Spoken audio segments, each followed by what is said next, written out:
Hello friends, इस video में हम इलेक्ट्रोस्टैटिक्स टॉपिक के नीट और एआईपीएमटी के 2013 से लेकर 19 तक के सभी क्वेश्चंस को डिस्कस करेंगे। टोटल 11 पेपर्स कंडक्ट किए गए हैं इस इंटरवल के दौरान और उसमें इस पर्टिकुलर टॉपिक से 19 क्वेश्चंस पूछे गए थे। एनसीईआरटी टेक्स्ट बुक के हिसाब से इलेक्ट्रिक चार्जेस एंड फील्ड और इलेक्ट्रोस्टैटिक पोटेंशियल इन दोनों ही चैप्टर्स को इस पर्टिकुलर टॉपिक के नीचे कवर किया जाता है। इसके अलावा 2013 ऑनवर्ड्स नीट और एआईपीएमटी और जेई मेन के सभी फिजिक्स के क्वेश्चंस के डिटेल्ड वीडियो सॉल्यूशंस आप हमारी ऐप पर देख सकते हैं, जिसको डाउनलोड करने का लिंक इस वीडियो के डिस्क्रिप्शन में दिया गया है। डाउट्स और डिस्कशंस के लिए टेलीग्राम ऐप पर आप हमारा ग्रुप भी ज्वाइन कर सकते हैं, उसका भी लिंक वीडियो के डिस्क्रिप्शन में दिया हुआ है। अगर आपको हमारी वीडियोज़ अच्छी लगती हैं तो इन्हें अपने दोस्तों के साथ ज़रूर शेयर करें और हमारे यूट्यूब चैनल को सब्सक्राइब करें। नीट 2013 का क्वेश्चन देखते हैं। Two pith balls carrying equal charges are suspended from a common point by strings of equal length and the equilibrium separation between them is r। तो यह क्वेश्चन में diagram दिया हुआ था, इसमें आप दो बॉल्स को देख सकते हैं। ये इक्वली चार्ज्ड बॉल्स हैं और इन्हें दो इक्वल लेंथ की स्ट्रिंग से हमने हैंग किया हुआ है। पॉइंट ऑफ सस्पेंशन दोनों वायर्स के लिए सेम है।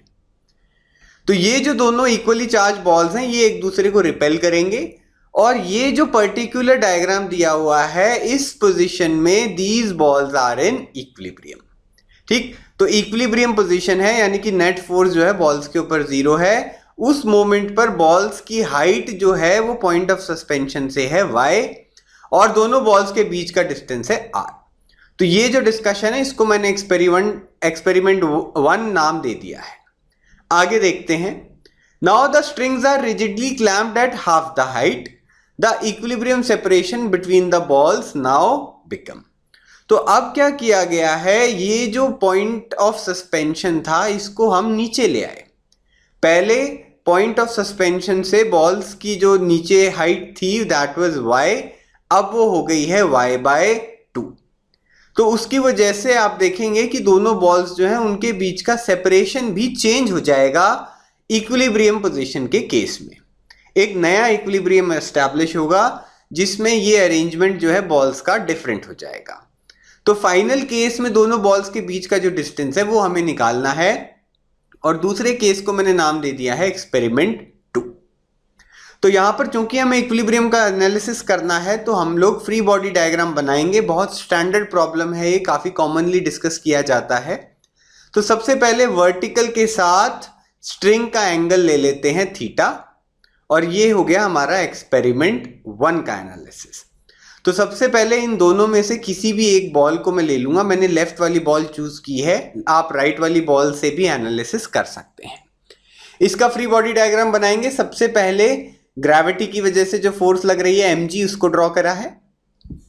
फिर स्ट्रिंग की वजह से टेंशन लगेगी। टेंशन कैसे एक्ट करती है, अलोंग द स्ट्रिंग, और टेंशन हमेशा पुल करती है। तो जिस पॉइंट पर स्ट्रिंग कनेक्टेड है वहां से स्ट्रिंग के सेंटर की तरफ अगर आप एरो बनाएंगे तो वो आपकी टेंशन की डायरेक्शन हो जाएगी।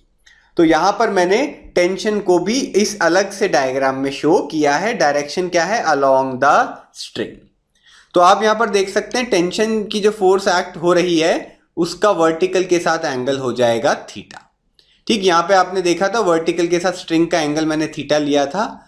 तो यहां पर अगर मैं एक और वर्टिकल ड्रॉ करता हूं तो वो भी एंगल आपका थीटा ही आएगा। आगे देखते हैं। इसके अलावा एक और फोर्स लगेगी, वो है दोनों चार्ज बॉल्स के बीच में electric force of ripple. Same charges हैं, दोनों बॉल्स एक दूसरे को रिपेल करेंगी। दोनों बॉल्स के बीच का डिस्टेंस है r। तो फोर्स लगेगी kq²/r²। यहां पर k क्या है, कांस्टेंट है, 1/4πε0। दोनों चार्जेस का मैग्नीट्यूड सेम था, उन दोनों ही चार्जेस को मैंने क्यों लिया है, उनके बीच का डिस्टेंस है r। तो अब ये पूरा जो सिस्टम है ये इक्विलिब्रियम है, तो इन तीनों फोर्सेस का सम जो है वो जीरो हो जाएगा। तो हम क्या करेंगे, टेंशन जो फोर्स है उसके कंपोनेंट्स कर लेंगे। वर्टिकल डायरेक्शन में आप देख सकते हैं t cos थीटा हो जाएगा और हॉरिजॉन्टल डायरेक्शन में it will be t sin theta. ये जो टेंशन t फोर्स थी इसको मैंने रिजॉल्व कर लिया है। तो ऊपर नीचे की फोर्स को बैलेंस कर देंगे, राइट लेफ्ट की फोर्स को बैलेंस कर देंगे। t sin थीटा हो जाएगा kq²/r²। राइट की force is equal to left की फोर्स और mg हो जाएगा t cos थीटा के बराबर, नीचे की फोर्स इज इक्वल टू ऊपर की फोर्स। ठीक, इक्विलिब्रियम को हमने एनालाइज कर लिया है। दोनों इक्वेशंस को अगर मैं डिवाइड कर दूं तो टेंशन की टर्म कैंसिल हो जाएगी, sine theta by cos theta की जगह आ जाएगा tan theta. Right hand side को भी राइट हैंड साइड से डिवाइड करेंगे तो आ जाएगा k q square by r square, denominator में mg। तो अगेन यहां पर हमने देखा है कि रिलेशन टैन थीटा की टर्म्स में आ गया है। क्वेश्चन में हाइट का एनालिसिस करना था। एक पहले एक्सपेरिमेंट में हाइट थी y, दूसरे एक्सपेरिमेंट में हाइट थी y/2। तो अब हम टैन थीटा की जगह y की टर्म को लाने की कोशिश करेंगे। आप यहां पर ये ट्राइंगल देख सकते हैं, दोनों चार्जेस के बीच का डिस्टेंस r था, तो ये बीच का डिस्टेंस हो जाएगा r/2। और ये जो ट्राइंगल आपको दिख रहा है इसमें टैन थीटा जो हो जाएगा वो हो जाएगा r/2 डिवाइडेड बाय y। ठीक, थीटा के सामने जो है वो उस वाली साइड को परपेंडिकुलर ले लेंगे और y को जो हम बेस बनाएंगे तो टैन थीटा आ जाएगा r/2 डिवाइडेड बाय y। तो यहां पर k q square by r square mg हो गया r/2y। अब हम r और y की टर्म्स को अलग अलग कर लेते हैं। r स्क्वायर r से मल्टीप्लाई हो जाएगा, हमारे पास आ जाएगा r क्यूब। बाकी टर्म्स को दूसरी तरफ देख लेते हैं, के क्यू स्क्वायर बाय mg और उससे 2y जाके मल्टीप्लाई हो जाएगा। ठीक है, r स्क्वायर को मैं राइट हैंड साइड में ले गया हूं और 2y वाली टर्म से मैंने लेफ्ट हैंड साइड को मल्टीप्लाई किया है। आप देख सकते हैं r क्यूब आ गया 2kq square by mg into y। तो अब यहां पर हमने नोट किया कि r क्यूब जो है वो y के प्रोपोर्शनल है। दूसरे एक्सपेरिमेंट में दोनों चार्जेस सेम हैं तो q स्क्वायर की टर्म सेम रहेगी, बॉल्स का मासेस भी सेम रहेगा, mg की टर्म भी सेम आएगी, 2 इंटू k की टर्म भी कांस्टेंट रहेगी। दोनों एक्सपेरिमेंट्स में एक ही फर्क है, एक केस में हाइट y/2 है, दूसरे केस में हाइट y है। तो यहां पर r और y का रिलेशन हमने देख लिया है, keeping all the other quantities constant. r cube y के प्रोपोर्शनल है तो r किसके प्रोपोर्शनल हो जाएगा, y की पावर 1/3। बेसिकली दोनों तरफ क्यूब रूट ले लेंगे। तो अब यहां से हमने एक जनरल इक्विलिब्रियम की कंडीशन निकाल ली है, r is proportional to y की पावर 1/3। तो दोनों एक्सपेरिमेंट्स में जो डिस्टेंस r आएंगे वो दोनों एक्सपेरिमेंट्स में हाइट y के ऊपर डिपेंड करेंगे। तो r डैश अपॉन r यानी कि final distance divided by initial distance किसके प्रोपोर्शनल हो जाएगा, y की पावर 1/3 के। फाइनल केस में हाइट कितनी है, y/2, तो r डैश के सामने लिखेंगे y/2 का क्यूब रूट और r के सामने लिखेंगे y का क्यूब रूट। दोनों फॉर्मूलाज में रिस्पेक्टिव वैल्यूज हमने डाल दी हैं। यहां पे आप देख सकते हैं y की पावर 1/3 कैंसिल हो जाएगी, यहां पे सिर्फ 1/2 की पावर 1/3 बचेगा। तो r डैश हो जाएगा r इंटू 1/2 की पावर 1/3 यानी कि r divided by cube root of 2। तो काफी स्टैंडर्ड और इंपॉर्टेंट प्रॉब्लम है जिसमें हम लोग दो चार्जेस को हैंग करा देते हैं और आपस की रिपल्शन की वजह से दोनों चार्जेस जो हैं एक सिमेट्रिक डायग्राम फॉर्म करके इक्विलिब्रियम में आ जाते हैं। उस इक्विलिब्रियम की पोजीशन को हम फ्री बॉडी डायग्राम बना के एनालाइज कर सकते हैं और उसकी मदद से बहुत सारे अलग अलग प्रॉब्लम्स को हम सॉल्व करेंगे। यहां पे आप देखेंगे ऑप्शन सी जो था that was the correct answer. NEET 2013 में एक क्वेश्चन इलेक्ट्रोस्टैटिक पोटेंशियल टॉपिक से भी आया था। A, B and C are 3 points in a uniform electric field। तो यहाँ डायग्राम दिया हुआ है क्वेश्चन में, उसमें आप देख सकते हैं यूनिफॉर्म इलेक्ट्रिक फील्ड E है जिसकी डायरेक्शन आपकी स्क्रीन पे राइट की तरफ दिखाई गई है। इस फील्ड में, इस रीजन में यहाँ पर कुछ पॉइंट्स हैं A, B और C। ऑप्शंस देख के आपको पता चलेगा कि इन तीनों पॉइंट्स पे इलेक्ट्रिक पोटेंशियल को हमें कंपेयर करना है और ये देखना है कि A, B या C किस पॉइंट पर पोटेंशियल मैक्सिमम है या फिर तीनों पॉइंट्स पे पोटेंशियल सेम है। तो जब भी किसी दो पॉइंट्स के बीच में पोटेंशियल डिफरेंस की बात करते हैं तो हम फॉर्मूला कौन सा यूज करते हैं, potential of B minus potential of A is equal to minus integral E dot dr, जहां पर पाथ हम चूज करते हैं A टू B। और इसके अलावा एक और चीज हमें मालूम है कि इलेक्ट्रिक फील्ड की डायरेक्शन में पोटेंशियल डिक्रीज होता है। इस फॉर्मूला की एप्लीकेशन से आप देखेंगे कि इलेक्ट्रिक फील्ड की डायरेक्शन में पोटेंशियल डिक्रीज होता है। तो अगर आप फील्ड की डायरेक्शन में एनालिसिस कर रहे हैं, समझाने के लिए मैं यहां पर दिखा देता हूं, एक पॉइंट चूज कर लेता हूं 1 और एक पॉइंट चूज कर लेता हूं 2। तो 1 से 2 की तरफ जब आप जाएंगे और आप देख रहे हैं 1 से 2 कैसे मूव कर रहे हैं हम, फील्ड की डायरेक्शन में। तो फील्ड की डायरेक्शन में अगर हम जाते हैं तो हम नोट करते हैं कि जो पॉइंट्स आ रहे हैं वहां पर पोटेंशियल कम होता जा रहा है। मतलब 1 पॉइंट का पोटेंशियल ज्यादा होगा, 2 पॉइंट का पोटेंशियल कम होगा। अगर आप फील्ड से परपेंडिकुलर डायरेक्शन में एनालिसिस करते हैं तो फील्ड से परपेंडिकुलर अगर एक लाइन है तो उस पे लाई करने वाले सभी पॉइंट्स का पोटेंशियल सेम होता है। Basically E dot D R वाली टर्म जीरो हो जाती है तो पोटेंशियल डिफरेंस नहीं आता है। तो इस क्वेश्चन में आप देखेंगे ये जो पॉइंट्स ए बी और सी है इसमें हमें कंपेयर करना है कि फील्ड की डायरेक्शन में कौन से पॉइंट्स हैं और फील्ड से ऑपोजिट दूर की तरफ कौन से पॉइंट्स हो रहे हैं। तो आप यहां देखेंगे सबसे लेफ्ट में है बी, फिर है सी और फिर है ए। तो आप देख रहे हैं बी से सी जाने के लिए आपको राइट की तरफ मूव करना पड़ रहा है, यानी कि बी का पोटेंशियल ज्यादा है, सी का पोटेंशियल कम है। और फर्दर सी से राइट की तरफ जाएंगे तब आप ए पॉइंट की लोकेशन तक पहुंचेंगे। तो सी पॉइंट का पोटेंशियल ज्यादा हो गया, ए का उससे भी पोटेंशियल कम है। तो यहां से हमने देखा बी पॉइंट का पोटेंशियल सबसे ज्यादा आएगा, फिर सी पॉइंट का पोटेंशियल होगा, फिर ए पॉइंट का पोटेंशियल होगा। फील्ड की डायरेक्शन में जाएंगे तो पोटेंशियल कम हो रहा है, फील्ड से ऑपोजिट डायरेक्शन में जाते तो पोटेंशियल बढ़ जाता है। और फील्ड की परपेंडिकुलर डायरेक्शन में एनालिसिस करते हैं तो फिर सभी पॉइंट्स का पोटेंशियल सेम आता है। तो यहां से हमने देखा कि electric potential at point B is maximum. Option C जो था that was the correct answer. AIPMT 2014 का क्वेश्चन अब देखते हैं। A conducting sphere of radius r is given a charge q। तो यहां पे एक स्फीयर ड्रॉ मैंने किया है, रेडियस इसका r है, चार्ज कैपिटल Q है। The electric potential and field at the centre of the sphere are respectively. तो हमें सेंटर, इस स्फीयर के सेंटर के जो पॉइंट है वहां पर पोटेंशियल और फील्ड की वैल्यूज बतानी है। तो यहां पर ये जो वर्ड है कंडक्टिंग स्फीयर, तो कंडक्टिंग वर्ड पे हम फोकस करेंगे। हमें कंडक्टर्स की प्रॉपर्टीज को डिस्कस करके फील्ड और पोटेंशियल की वैल्यू बतानी है। और कंडक्टर्स की प्रॉपर्टीज इलेक्ट्रिक पोटेंशियल टॉपिक के लास्ट में बहुत डिटेल में डिस्कस की गई हैं। It is a very important topic. सबसे पहली बात, कंडक्टर का जो भी सारा चार्ज होता है वो सब उसके सरफेस पे लाए करता है। कंडक्टर की बॉडी के अंदर आपको इलेक्ट्रोस्टैटिक कंडीशन में चार्ज नहीं मिलेगा। तो ये जो टोटल चार्ज Q था ये सब क्या होगा, आपके कंडक्टर के सरफेस के ऊपर स्प्रेड होगा। तो इसीलिए मैंने यहां पर इसके सरफेस के ऊपर प्लस साइन दिखा के चार्ज को बताने की कोशिश की है। हालांकि क्वेश्चन में स्पेसिफिकली अलग से नहीं बोला गया है, बट रेफरेंस के लिए यहां पर मैं प्लस Q जो है वो यूज कर रहा हूं। दूसरी बात, कंडक्टर्स के सरफेस के ऊपर सारा चार्ज स्प्रेड होता है और कंडक्टर की बॉडी के अंदर ये चार्ज इस तरीके से स्प्रेड हो जाता है कि कंडक्टर की बॉडी के अंदर इलेक्ट्रिक फील्ड हर पॉइंट पर जीरो होती है। पूरी कंडक्टर की बॉडी के अंदर किसी भी पॉइंट पर आप देखेंगे कि फील्ड की वैल्यू जीरो आएगी।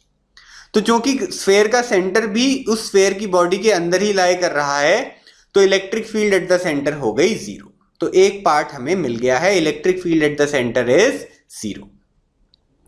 अब पोटेंशियल की बात कर लेते हैं। तो यहां पर हम देखेंगे कि potential at any point inside a conductor at equilibrium is constant at the value it reaches eight the surface of the conductor. तो अब ये पॉइंट मैं आपको समझा देता हूं। अगर ये जो सरफेस है इसके अंदर जितनी भी रीजन है, जो भी पॉइंट्स हैं, सब पॉइंट्स पर इलेक्ट्रिक फील्ड जीरो है। तो इस पॉइंट के इस सरफेस के अंदर किसी भी टेस्ट चार्ज को मूव करने में वर्क डन नहीं करना पड़ेगा। Why? Because there is no electric field जिसके अगेंस्ट काम करना पड़े। तो इसीलिए स्फीयर के सरफेस के अंदर हर पॉइंट का पोटेंशियल सेम होता है। तो जो भी सरफेस का पोटेंशियल होता है, सरफेस के पॉइंट्स का पोटेंशियल होता है, वही अंदर के सारे पॉइंट्स का पोटेंशियल हो जाता है, क्योंकि अंदर कोई इलेक्ट्रिक फील्ड नहीं है। तो इसीलिए जो सरफेस के पॉइंट का पोटेंशियल होगा वही पोटेंशियल स्फीयर के सेंटर पॉइंट का भी आ जाएगा। तो potential at the centre will be equal to the value at the surface. और स्फेरिकल कंडक्टर के सरफेस पे पोटेंशियल की वैल्यू क्या होती है? Simply KQ/R। ठीक, तो K क्या है? 1/4πε0। तो इससे हमें पता चला कि potential at the centre will be equal to KQ/R। तो क्वेश्चन में आप ध्यान देंगे इलेक्ट्रिक पोटेंशियल वर्ड पहले लिखा हुआ है एंड इलेक्ट्रिक फील्ड वर्ड बाद में लिखा हुआ है और रिस्पेक्टिवली हमें आंसर देना था। तो पहले इलेक्ट्रिक पोटेंशियल का आंसर आएगा KQ/R यानी कि 1/4πε0 Q/R, और फिर फील्ड की वैल्यू आएगी 0, यानी कि ऑप्शन बी जो था that was the correct answer. इसी पेपर में एक और क्वेश्चन आया था सेम पोटेंशियल टॉपिक से। In a region the potential is represented by V is equal to 6x minus 8xy minus 8y plus 6yz, जहां पर पोटेंशियल V जो है वो वोल्ट्स में दिया हुआ है, XYZ मीटर में है। तो एक रीजन दिया हुआ है, उस रीजन में किसी भी पॉइंट के कोऑर्डिनेट्स क्या हैं, x, y और z, और उस पॉइंट पर पोटेंशियल की वैल्यू हमें उसकी लोकेशन x, y और z की मदद से पता चल सकती है। इसीलिए पोटेंशियल XYZ यानी कि लोकेशन ऑफ द पॉइंट का फंक्शन है। तो अगर किसी भी पॉइंट की x, y और z की वैल्यूज आप सब्स्टिट्यूट कर देंगे इस फॉर्मूला में, तो उसी पॉइंट का पोटेंशियल आपको मिल जाएगा। ये फंक्शन हमें क्वेश्चन में दिया है। The electric force experienced by charge of 2 coulomb situated at a point 1, 1, 1 is. तो उसी रीजन में एक पर्टिकुलर पॉइंट है जिसके कोऑर्डिनेट्स हैं 1, 1 और 1। उस पॉइंट पर एक चार्ज रखा हुआ है 2 कूलम्स का, उस चार्ज के ऊपर कितनी फोर्स लगेगी ये हमें बताना है। तो पोटेंशियल के फंक्शन की मदद से हमें force acting on a charge तक पहुंचना है। तो सबसे पोटेंशियल की मदद से सबसे पहले हम फील्ड जो है उसका फॉर्मूला निकालेंगे। तो फील्ड जो है वो पोटेंशियल के फंक्शन पर डिपेंड करती है। E is equal to minus dV/dx i cap. Field एक वेक्टर है, तो पोटेंशियल के फंक्शन में y और z को कांस्टेंट रख के x के रिस्पेक्ट में डिफरेंशिएशन करेंगे तो फील्ड का x कंपोनेंट आएगा plus minus dV/dy j cap. इसका मतलब है कि x और z को कांस्टेंट रखते हुए y के रिस्पेक्ट में अगर इस फंक्शन को डिफरेंशिएट करेंगे और उसके आगे माइनस का साइन है तो आपका फील्ड का y कंपोनेंट आ जाएगा plus minus dV/dz k cap.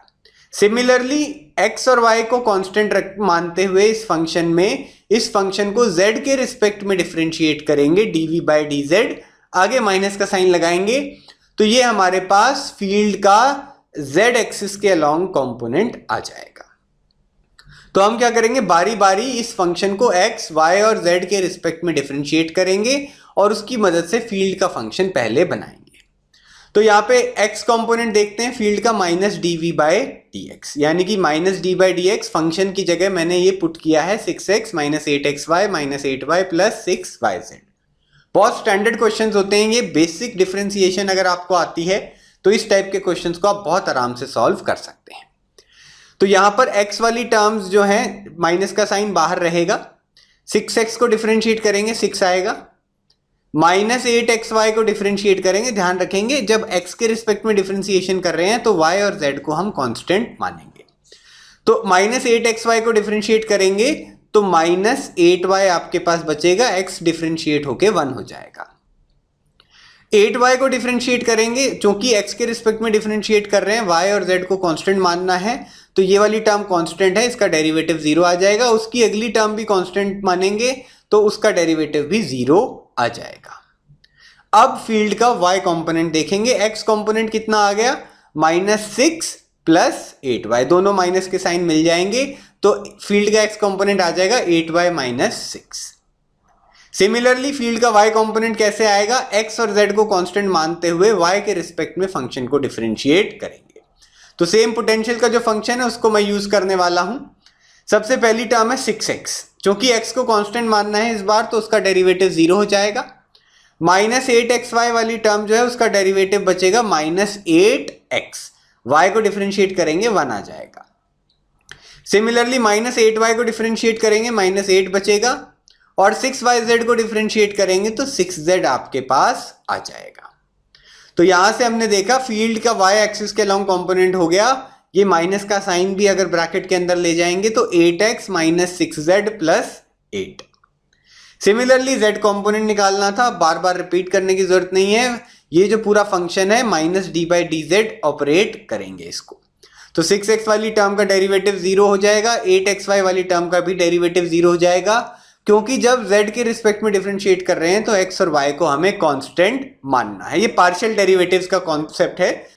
इसके बाद 8y का डेरिवेटिव भी 0 हो जाएगा और 6yz को डिफरेंशिएट करेंगे तो 6y आपके पास बचेगा। बेसिकली 6y को कांस्टेंट मानेंगे, dz बाई dz की जगह 1 आ जाता है तो will be left with 6y। तो फील्ड का z एक्सिस के लॉन्ग कंपोनेंट हो जाएगा -6y। तो यहां पर फील्ड का x कंपोनेंट, y कंपोनेंट और z कंपोनेंट आ गया है और फील्ड भी किस पॉइंट पर फील्ड है वो उस पॉइंट के कोऑर्डिनेट्स पे डिपेंड करती है। तो किसी भी लोकेशन पे जो x, y और z कोऑर्डिनेट्स हैं उसी की वैल्यूज डालेंगे तो उस पॉइंट पर फील्ड की वैल्यू आपके पास आएगी। तो ये जो तीनों कंपोनेंट्स हैं इसको अलग अलग हम यहां पर इकट्ठा कर लेते हैं और हम एक लाइन में ही पूरी फील्ड को लिख सकते हैं। ये फील्ड का x कंपोनेंट है तो इस टर्म के साथ i कैप आएगा, ये y कंपोनेंट है j कैप आएगा और ये z कंपोनेंट है, ये फील्ड में k कैप इसके साथ हम एसोसिएट करेंगे। तो यहाँ पे तीनों पार्ट्स के साथ i कैप, j कैप और k कैप मैंने सब्स्टिट्यूट किया है। तो अब यहाँ पर क्वेश्चन में क्या पूछा गया था कि एक पर्टिकुलर पॉइंट दिया हुआ था जहां x की वैल्यू 1 है, y की वैल्यू 1 है और z की वैल्यू 1 है। तो इस फॉर्मूला में x, y, z की वैल्यू अगर हम 1 1 1 डाल देंगे तो उस पर्टिकुलर पॉइंट पर फील्ड हमें पता चल जाएगी। तो यहां पर मैंने y की जगह 1 डाल दिया तो 8 - 6 बचेगा। x की जगह और y की जगह z की जगह दोनों जगह 1 डालेंगे तो 8 - 6 + 8 आ जाएगा और सिमिलरली लास्ट टर्म में y की जगह 1 डालेंगे तो -6 बचेगा। सॉल्व करने से हम देखेंगे यहाँ पे 2i cap plus 10j cap -6k cap जो है वो 1 1 1 पॉइंट पर फील्ड की वैल्यू हमें पता चल गई है। अब इसी पॉइंट पर अगर 2 कूलम चार्ज हम रख देंगे तो उसके ऊपर फोर्स कितनी लगेगी? फोर्स की वैल्यू के लिए हमें फील्ड की वैल्यू चाहिए। तो यहां पर फील्ड का मैग्नीट्यूड निकाल लेते हैं। आई कैप, जे कैप, के कैप कंपोनेंट्स अगर हमें वेक्टर के दिए हुए हैं तो वेक्टर का मैग्नीट्यूड हो जाता है √x कंपोनेंट का स्क्वायर प्लस y कंपोनेंट का स्क्वायर प्लस z कंपोनेंट का स्क्वायर। तो यहां से फील्ड की वैल्यू आ गई √140 जिसको हम 2√35 भी लिख सकते हैं। बेसिकली 140 में से 4 वाली जो टर्म है उसको बाहर रूट के बाहर ले जाएंगे तो आपका आंसर आएगा 2√35। अब फोर्स कैसे निकलेगी? Charge multiplied by electric field. किसी भी लोकेशन पे अगर चार्ज Q सिचुएटेड है और उस लोकेशन पर फील्ड की वैल्यू E है तो उस चार्ज के ऊपर फोर्स लगती है चार्ज इनटू इलेक्ट्रिक फील्ड। क्योंकि क्वेश्चन में हमें फोर्स का मैग्नीट्यूड पूछा गया था तो चार्ज को हम फील्ड के मैग्नीट्यूड से मल्टीप्लाई कर देंगे। फोर्स का मैग्नीट्यूड हो जाएगा charge multiplied by magnitude of the field. Charge था 2 कूलम और फील्ड की वैल्यू उस पॉइंट पर आई थी 2√35। ठीक, एक पर्टिकुलर पॉइंट हमें दिया था जिसके कोऑर्डिनेट से 1 1 और 1। तो यहां से फोर्स की वैल्यू 4√35 आ गई है, यानी कि ऑप्शन डी जो था दैट वाज द करेक्ट। अब AIPMT 2015 के फर्स्ट पेपर का क्वेश्चन देखेंगे। अगर आप लोगों ने गॉस लॉ की मदद से फील्ड की डेरिवेशंस जो की थी वो आपको क्लियर हैं, खासकर उसमें से अगर आपने एक स्फेरिकल रीजन में फील्ड निकाली थी वो वाली डेरिवेशन अगर आपको सही से आती है तो इस क्वेश्चन को करने में आपको दिक्कत नहीं आएगी। The electric field in a certain region is acting radially outwards and is given by E = AR। तो एक पर्टिकुलर रीजन है जहां पर फील्ड लाइंस जो है रेडियली बाहर की तरफ जा रही है, यानी कि बीचों बीच एक ऐसा पॉइंट है जहां से हमें ऐसा लगेगा कि फील्ड लाइंस बाहर निकल रही है। रेडियली आउटवर्ड्स दे रखा है तो फील्ड लाइंस हमने बाहर की तरफ दी हैं। रेडियली इनवर्ड्स होती तो उसका मतलब होता वो एक पॉइंट पर जाकर अंदर की तरफ मिल रही है। तो यहां पर मैंने फील्ड लाइंस को रेडियली आउटवर्ड दिखाया है और फील्ड का फंक्शन भी हमें दिया हुआ है, फील्ड = A × R। तो यहां पर कैपिटल A जो है वो एक कांस्टेंट है और फील्ड की वैल्यू ये जो सेंट्रल पॉइंट है जहां से हमें ऐसा दिख रहा है कि फील्ड लाइंस बाहर निकल रही हैं उस पॉइंट से डिस्टेंस हम R लेंगे। अ चार्ज कंटेन्ड, एक चार्ज की बात हो रही है Q, in a sphere of radius A। Charge हमें लेना है किसके अंदर? एक स्फेयर के अंदर। उस स्फेयर का रेडियस A हमें दिया हुआ है and that sphere is centred at the origin of the field. तो फील्ड लाइंस रेडियली बाहर निकल रही थी, यानी कि कोई एक बीचों बीच पॉइंट था जहां से फील्ड लाइंस शुरू हो रही थी। उस पॉइंट को ही हमें स्फेयर का सेंटर लेना है, तो उसको हमने ओरिजिन O चूज कर लिया है और उस रीजन के अंदर चार्ज की वैल्यू हमें बतानी है। A charge contained in a sphere of radius A centred at the origin of the field will be given by. तो यहां पे आप देख सकते हैं फील्ड लाइंस जो हैं उनके ओरिजिन पर ही हमें स्फीयर का सेंटर लेना था, तो उसको सेंटर मानते हुए मैंने एक स्फीयर ड्रॉ किया है। आपको डायग्राम में यहां पर एक सर्कल दिख रहा होगा, क्योंकि ये एक प्लेन स्क्रीन है आपकी। हमें यहां पर ये जो रेड लाइन है इसकी मदद से एक स्फेरिकल सरफेस को एज्यूम करना है, इमेजिन करना है। इस रीजन के अंदर ये जो डॉटेड रीजन मैंने बना दिया है रेड लाइन के अंदर, यहां पर कितना स्फेयर के अंदर चार्ज है वो हमें क्वेश्चन में बताना है। इस स्फेयर का रेडियस स्मॉल ए हमें दिया हुआ है। तो यहां पर स्ट्रेट फॉरवर्ड गॉस लॉ जो है उसका एप्लीकेशन हमें दिख रहा है, क्योंकि इस तरीके की प्रॉब्लम्स हमने एक स्फेयर के अंदर चार्ज अगर हमें दिया हुआ था तो उसकी फील्ड का डेरिवेशन हमने किया था। अगर आपको याद होगा तो फील्ड का फॉर्मूला स्फेयर के अंदर आता था रो आर बाय 3 एप्सिलॉन नॉट, और स्फेयर के बाहर ऐसे बिहेव करता था स्फेयर जैसे all the charge is concentrated eight the centre. तो अगर ये डेरिवेशन हमें ध्यान होती और उसकी फील्ड लाइंस का हमें आइडिया होता तो हम फटाफट पहचान जाते कि ये जो क्वेश्चन में कांस्टेंट इनटू आर फील्ड का फंक्शन दिया हुआ है वो स्फेरिकल डिस्ट्रीब्यूशन से मैच हो रहा है। Constant rho upon 3 epsilon not जो कि कांस्टेंट से सब्स्टिट्यूट किया गया है मल्टीप्लाइड बाय आर। तो यहां पर ये जो यूनिफॉर्म डेंसिटी का स्फेयर अगर हम इसे एज्यूम करेंगे तो हम अपना प्रॉब्लम आराम से सॉल्व कर सकते हैं। तो अब यहां पर मैंने क्या किया, जिस रेडियस का स्फेयर था उसी रेडियस का एक Gaussian surface, spherical Gaussian surface choose किया है। ठीक, तो ये जो रेड लाइन स्फेरिकल सरफेस को शो कर रही है यही मेरा गॉसियन सरफेस भी है। गॉस लॉ कैसे अप्लाई करेंगे, इस closed Gaussian surface, spherical surface कैसा होता है, क्लोज सरफेस होता है, वो अपने अंदर सरफेस के अंदर कुछ वॉल्यूम को ट्रैप करता है। उस सरफेस के अंदर उस क्लोज सरफेस के थ्रू जो फ्लक्स होगा that is equal to charge enclosed upon epsilon naught. तो यहां पर गॉस लॉ अगर हम अप्लाई करेंगे तो चार्ज एनक्लोज्ड हमारे पास आ जाएगा। अब flux through the close surface कैसे निकलता है, फ्लक्स का फॉर्मूला होता है integral E dot D A. तो फील्ड और एरिया को अगर हम मल्टीप्लाई करेंगे प्रॉपर एरिया वेक्टर और फील्ड वेक्टर की डायरेक्शन को ध्यान में रखते हुए तो हमारे पास फ्लक्स आ जाएगा। अब कोई स्फेरिकल सरफेस आपको दिया हुआ है और वो क्लोज सरफेस है तो एरिया वेक्टर कैसे आता है, रेडियली आउटवर्ड्स।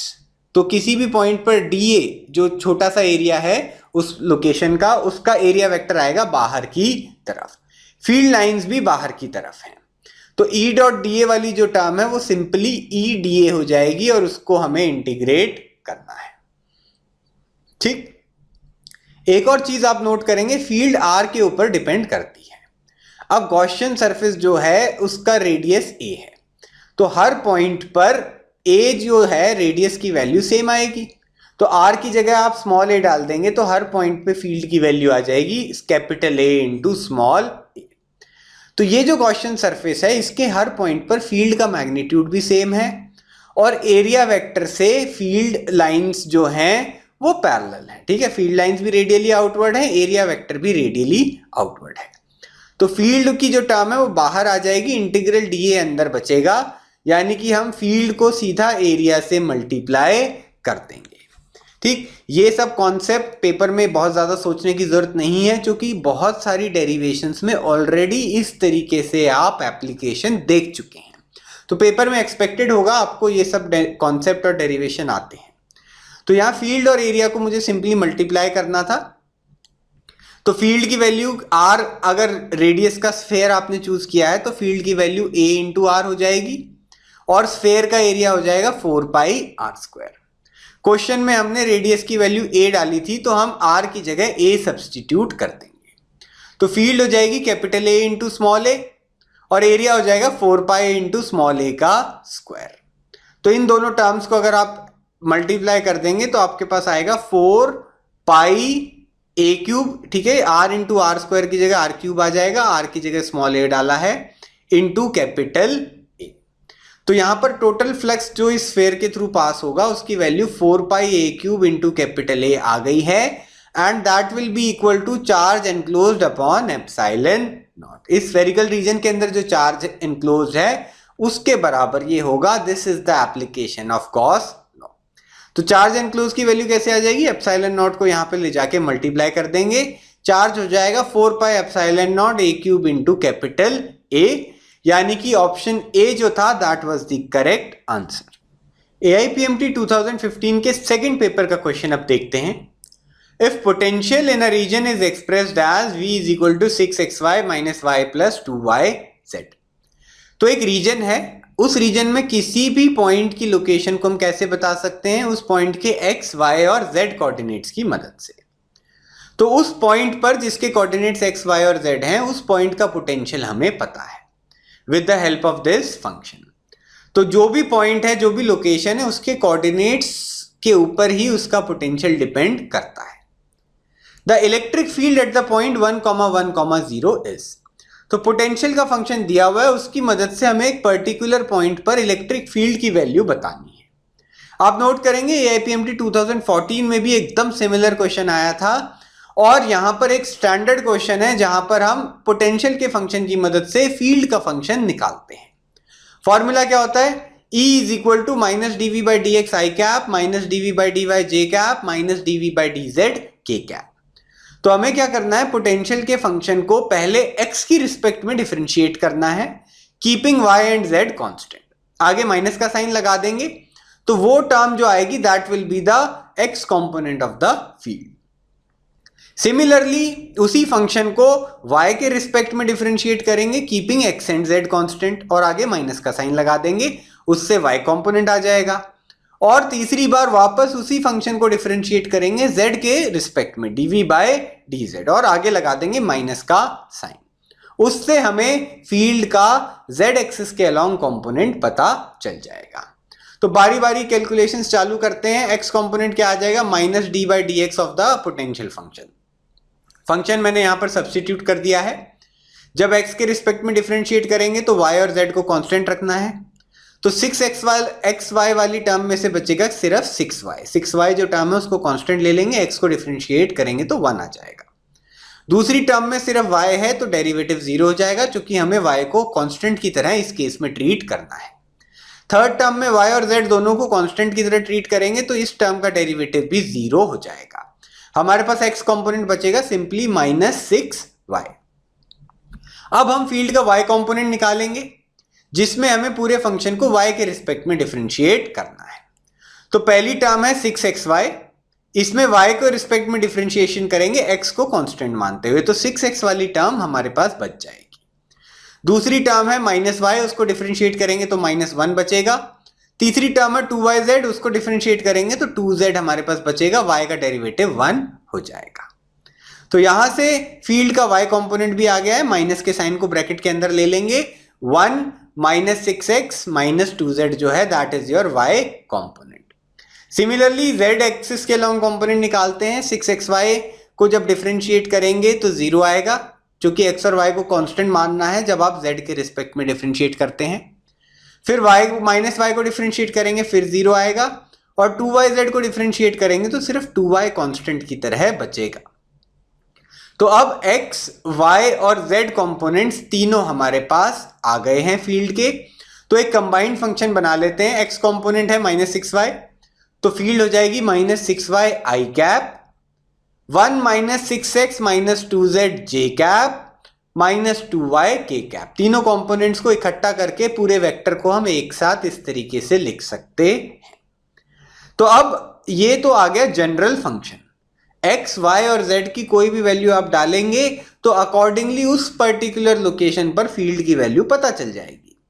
इस क्वेश्चन में एक पर्टिकुलर लोकेशन दी हुई थी 1,1,0। तो आप ध्यान रखिएगा, सीधा पोटेंशियल के फंक्शन में 1,1,0 पुट कर देंगे तो एक नंबर आ जाएगा, उसको डिफरेंशिएट करेंगे तो 0 हो जाएगा। वो गलत है। पहले फंक्शन को डिफरेंशिएट करके फील्ड निकालनी है, और फिर फील्ड का जो फंक्शन आपके पास आएगा उसके अंदर लोकेशन की वैल्यूज डालेंगे।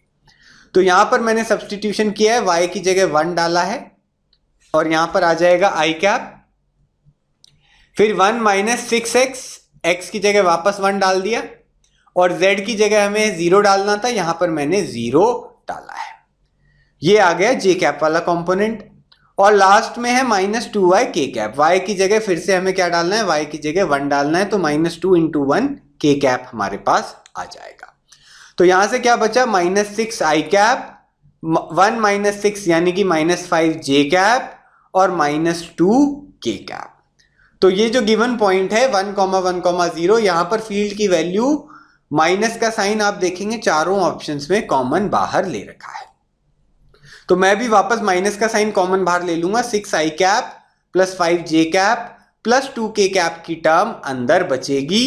ऑप्शन सी जो था that was the correct answer. NEET 2016 के फर्स्ट पेपर का क्वेश्चन अब देखते हैं।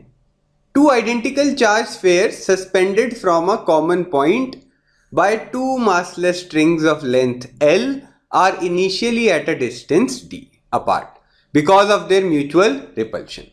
तो काफी स्टैंडर्ड सी सिचुएशन दे रखी है जहां दो आइडेंटिकल चार्जेस हैं जिनको कैपिटल Q से मैंने डिनोट किया है।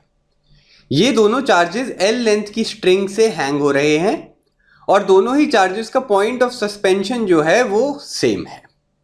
तो यहां पर आप देखेंगे कि इस वीडियो में क्वेश्चन नंबर 1 जो डिस्कशन हुआ था नीट 2013 का, वहां पर भी एक सिमिलर सिचुएशन थी, कुछ वैसा ही डायग्राम मैंने ड्रॉ किया है।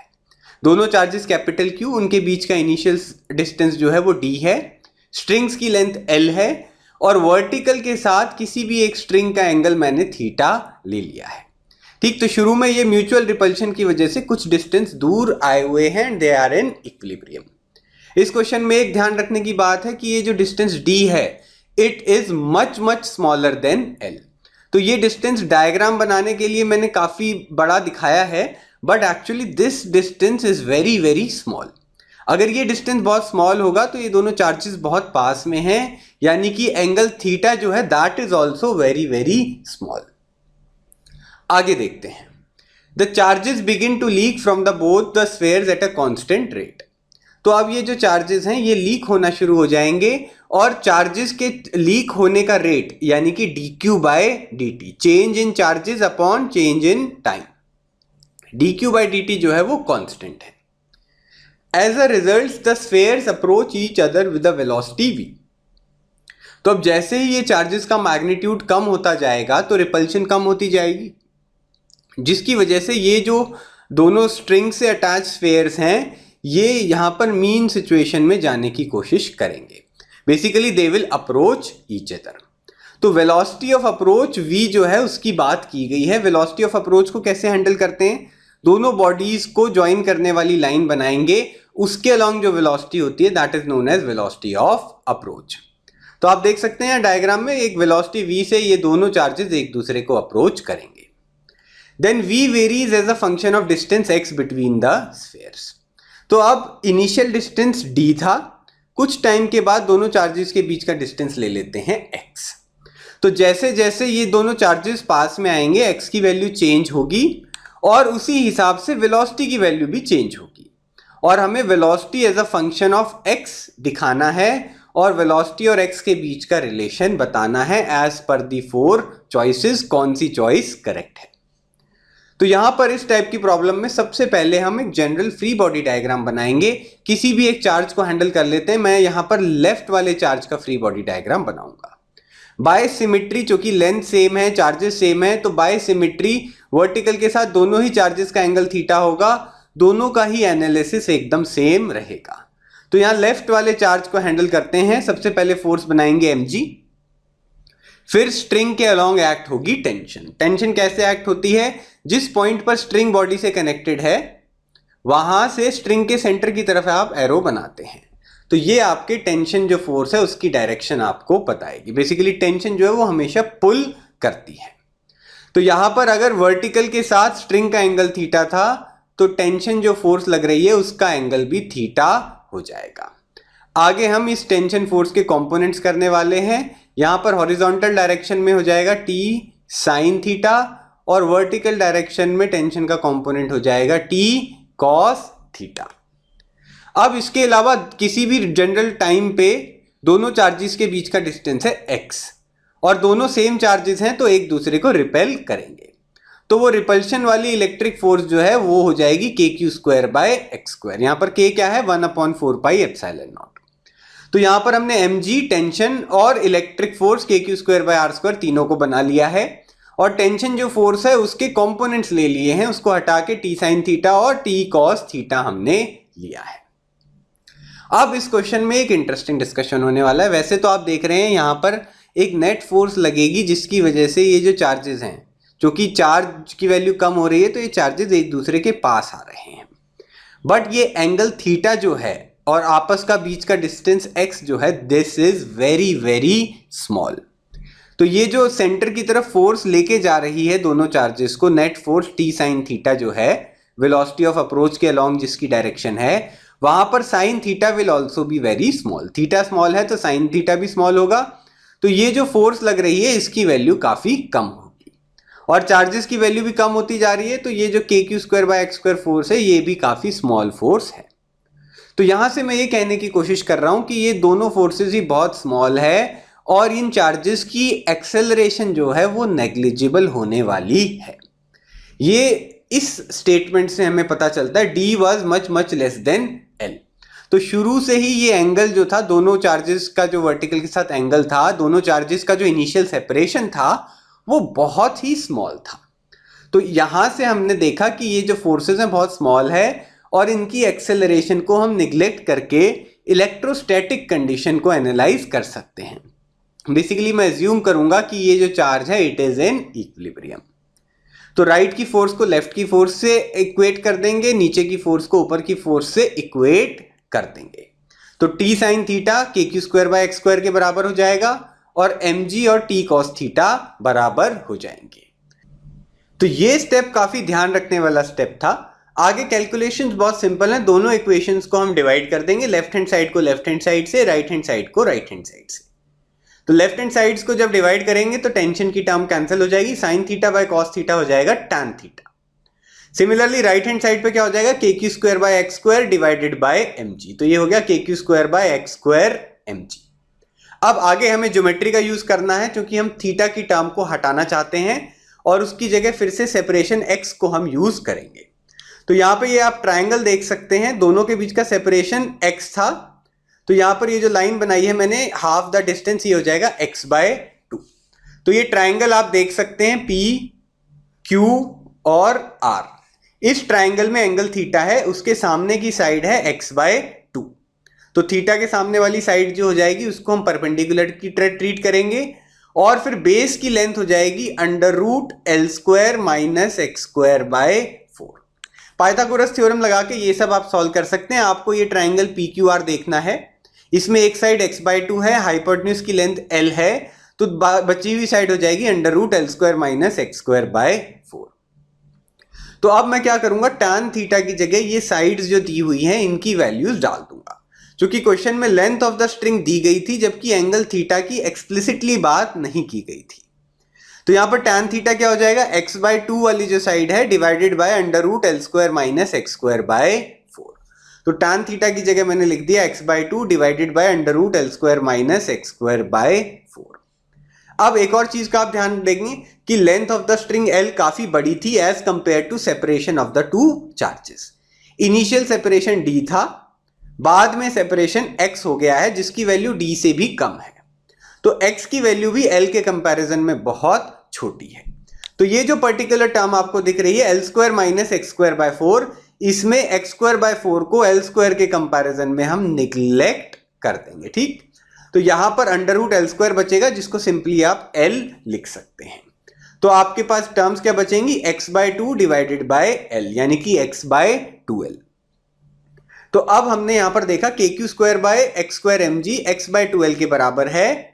इसके बाद हम q और x की टर्म्स को अलग अलग कर लेंगे। तो यहां पे आप देख सकते हैं q² की टर्म थी, इसको एज इट इज रहने देते हैं। डिनोमिनेटर में x² राइट में जाके मल्टीप्लाई हो जाएगा, ये हो जाएगा x का क्यूब। यहां पर 2L से डिवाइड कर रहे थे हम, वो एज इट इज रहेगा। mg और k की टर्म्स को हम दूसरी तरफ ले जाते हैं, mg ऊपर आ जाएगा, k की टर्म नीचे आ जाएगी। तो अब आपने देखा कि टाइम के साथ चार्ज की वैल्यू वेरी हो रही है और टाइम के साथ सेपरेशन x भी वेरी हो रहा है। तो q और x के बीच का रिलेशन हमने निकाल लिया है। तो यहां पे आपने देखा q² = mg/2L k × x³। ये जो टर्म है mg/2l के, दिस विल रिमेन कांस्टेंट। ठीक है, दोनों चार्जेस का मास और यहां पर k जो कांस्टेंट है, length of the string, acceleration due to gravity g, ये सब टर्म सेम रहने वाली है। तो अगर q² x³ के यहां पर आप देख सकते हैं प्रोपोर्शनल आ गया है, तो q किसके प्रोपोर्शनल आ जाएगा, x⁴/2। आप दोनों तरफ रूट भी ले सकते हैं, तो q की वैल्यू क्या हो जाएगी, ये जो टर्म है ये पूरी रूट में चली जाएगी, mg√mg/2l के, और बाहर x³ का रूट लेंगे तो आ जाएगा x⁴/2। तो q जो है वो x⁴/2 के प्रोपोर्शनल आ गया है, बाजू की टर्म जो है वो कांस्टेंट है। तो अब हम क्या कर सकते हैं, dq/dt की टर्म निकाल सकते हैं, क्योंकि क्वेश्चन में हमें rate of loss of charge dq/dt constant दिया हुआ है। तो q वाली टर्म को डिफरेंशिएट करेंगे तो dq/dt आ जाएगा, t के रिस्पेक्ट में डिफरेंशिएशन करना है। राइट हैंड साइड को डिफरेंशिएट करेंगे, ये जो टर्म है ना √mg/2l के, इसकी जगह मैंने कांस्टेंट a लिख लिया है ताकि कंफ्यूजन ना हो। क्वेश्चन में हमें प्रोपोर्शनैलिटी बतानी थी, तो कांस्टेंट्स की जो टर्म है उनके ऊपर हमें ज्यादा ध्यान नहीं देना है। x⁴/2 को जब आप डिफरेंशिएट करेंगे तो क्या आएगा, 3/2 x⁴ dx/dt। आई होप आपको चेन रूल लगाना आता है और बेसिक डिफरेंशिएशन का रूल मालूम है। x⁴3/2 को डिफरेंशिएट करना था, तो ये जो टर्म है 3/2 ये साइड में आके मल्टीप्लाई हो जाएगी, x⁴ हो जाएगी 3/2 - 1 यानी कि हाफ, और साथ में dx/dt। तो अब आप यहां पे देखेंगे dx/dt की टर्म क्या है, x है दोनों का सेपरेशन, दोनों चार्जेस का, तो dx/dt हो जाएगा rate of change of separation, यानी कि वेलोसिटी ऑफ अप्रोच। किस रेट से सेपरेशन कम हो रहा है, that is your velocity of approach. तो हम यहां पर dx/dt की जगह वेलोसिटी v लिख सकते हैं। तो dq/dt किसके बराबर हो गया, 3/2 into the constant a x⁴ multiplied by velocity of approach। तो अब यहां पर हमने देखा कि x और v के बीच का रिलेशन आ रहा है, dq/dt भी कांस्टेंट है, 3/2 into a की टर्म भी कांस्टेंट है। तो ये सभी कांस्टेंट्स को मिला के यहां पर मैंने अलग से कांस्टेंट लिख दिया है। दो टर्म हमारे पास बची x⁴ into v। तो v और x का रिलेशन अब आ गया है, x⁴ को दूसरी तरफ ले जाएंगे, v हो जाएगा कांस्टेंट डिवाइडेड बाय x⁴, यानी कि अगर आप इसको डिनोमिनेटर में x⁴ है तो इसको x⁻⁻1/2 लिख सकते हैं। तो मैं यहां पर ये टर्म हटा रहा हूं, तो v की जो टर्म है that is proportional to x⁻⁻1/2। x⁻⁻ denominator में, उसको ऊपर ले गए, कांस्टेंट की टर्म को हमने हटा दिया है क्योंकि हमें सिर्फ प्रोपोर्शनैलिटी डिस्कस करनी थी। तो वैसे तो आपको लगा होगा इस सॉल्यूशन बहुत लेंथी है, बट ये एक स्टैंडर्ड टाइप ऑफ प्रॉब्लम है। अगर आपको इसको हैंडल करने का अप्रोच मालूम है, क्योंकि ये कई पेपर्स में रिपीट हो चुकी है, तो आप इसको फिर फटाफट कर सकते हैं। एक बार आपको अप्रोच को समझने के लिए टाइम इन्वेस्ट करना पड़ेगा। तो ऑप्शन सी जो था that was the correct answer. अब नीट 2016 के सेकंड पेपर का क्वेश्चन देखते हैं, जो कि काफी स्ट्रेट फॉरवर्ड प्रॉब्लम था। An electric dipole is placed. एक इलेक्ट्रिक डाइपोल की बात हो रही है। इलेक्ट्रिक डाइपोल को हम कैसे दिखाते हैं, it is a combination of two charges +q और -q separated by a distance 2a। तो इन दोनों चार्जेस के बीच के डिफरेंस को हम 2a से डिनोट करते हैं। चार्जेस का मैग्नीट्यूड सेम होता है but they are opposite in sign. तो यहां पर ये जो डाइपोल है इसको हम एक डाइपोल मोमेंट टर्म की मदद से शो कर सकते हैं। डाइपोल मोमेंट वेक्टर होता है जिसका मैग्नीट्यूड होता है दोनों चार्जेस के बीच का distance 2a multiplied by charges का मैग्नीट्यूड q। और ये एक वेक्टर होता है, इस वेक्टर की डायरेक्शन होती है माइनस चार्ज से प्लस चार्ज की तरफ। तो क्वेश्चन में एक इलेक्ट्रिक डाइपोल दी हुई थी, हमने वो डाइपोल यहां पर शो की है। This dipole is placed eight an angle of 30 degree with an electric field intensity 2 × 10⁵ Newton पर कूलम। तो ये जो डाइपोल है ये एक ऐसे रीजन में प्लेस्ड है जहां पर एक इलेक्ट्रिक फील्ड मौजूद है। इलेक्ट्रिक फील्ड का मैग्नीट्यूड है 2 × 10⁵ न्यूटन पर कूलम, स्टैंडर्ड यूनिट्स दी हुई हैं। और डाइपोल मोमेंट वेक्टर के साथ इलेक्ट्रिक फील्ड वेक्टर का एंगल है 30 डिग्री। तो डाइपोल जब 30 डिग्री पे प्लेस्ड है यानी कि डाइपोल मोमेंट वेक्टर और इलेक्ट्रिक फील्ड वेक्टर का एंगल 30 डिग्री हमें दिया गया है। It experiences a torque equal to 4 Newton meter। तो जब भी कोई आपकी डाइपोल जो है वो एक्सटर्नल इलेक्ट्रिक फील्ड में प्लेस्ड होती है तो उसके ऊपर टॉर्क एक्ट करता है। उस टॉर्क का मैग्नीट्यूड 4 न्यूटन मीटर हमें दिया हुआ है। The charge on the dipole if the dipole length is 2 centimetre is. तो इस डाइपोल का चार्ज Q जो है वो हमें बताना है। डाइपोल की लेंथ यानी कि दोनों चार्जेस के बीच का जो डिस्टेंस है वो 2 सेंटीमीटर हमें दिया गया है। इसको स्टैंडर्ड यूनिट्स में कन्वर्ट करेंगे तो हो जाएगा 2 × 10⁻²⁻² मीटर्स। तो टॉर्क की बात की गई है, डिस्टेंस दिया हुआ है, चार्ज हमें निकालना है। टॉर्क का फॉर्मूला देख लेते हैं। अगर एक डाइपोल मोमेंट P वेक्टर जो आपको दिया हुआ है वो एक्सटर्नल फील्ड E में मौजूद है तो उसके ऊपर टॉर्क एक्ट करता है P क्रॉस E। तो यहां पर P वेक्टर और इलेक्ट्रिक फील्ड वेक्टर दोनों हमारे पास अवेलेबल हैं। इनकी मदद से हम वैल्यूज पुट कर सकते हैं। तो टॉर्क का मैग्नीट्यूड हो जाएगा PE sin theta. Cross product निकालना आपको आता है। यहां पर डायरेक्शंस की बात नहीं की गई है, सिर्फ मैग्नीट्यूड ऑफ टॉर्क दिया हुआ है और दोनों के बीच का एंगल दिया हुआ है। आप नोट करेंगे मैंने डाइपोल मोमेंट से एंटी क्लॉकवाइज डायरेक्शन में इलेक्ट्रिक फील्ड बनाई है। क्लॉकवाइज डायरेक्शन में, एंटी क्लॉकवाइज डायरेक्शन में भी 30 डिग्री पे आप इलेक्ट्रिक फील्ड को शो कर सकते थे। ऐसी कोई स्पेसिफिक बात क्वेश्चन में नहीं की गई थी। इंपॉर्टेंट चीज ये थी कि डाइपोल और फील्ड के बीच में एंगल 30 डिग्री है, तो वो राइट की तरफ भी और लेफ्ट की तरफ भी 30 डिग्री आप कैसे भी शो कर सकते हैं। तो टॉर्क का मैग्नीट्यूड होता है PE sin थीटा। टॉर्क की वैल्यू 4 न्यूटन मीटर दी हुई है, मैंने सब्स्टिट्यूट कर दी है। डाइपोल मोमेंट वेक्टर का मैग्नीट्यूड क्या होता है? Charge multiplied by distance between the charges. तो चार्ज Q हमें निकालना है, डिस्टेंस बिटवीन द चार्जेस था 2 × 10⁻² मीटर। स्टैंडर्ड यूनिट्स यूज करेंगे सारी। इलेक्ट्रिक फील्ड का मैग्नीट्यूड भी क्वेश्चन में दिया हुआ है 2 × 10⁵।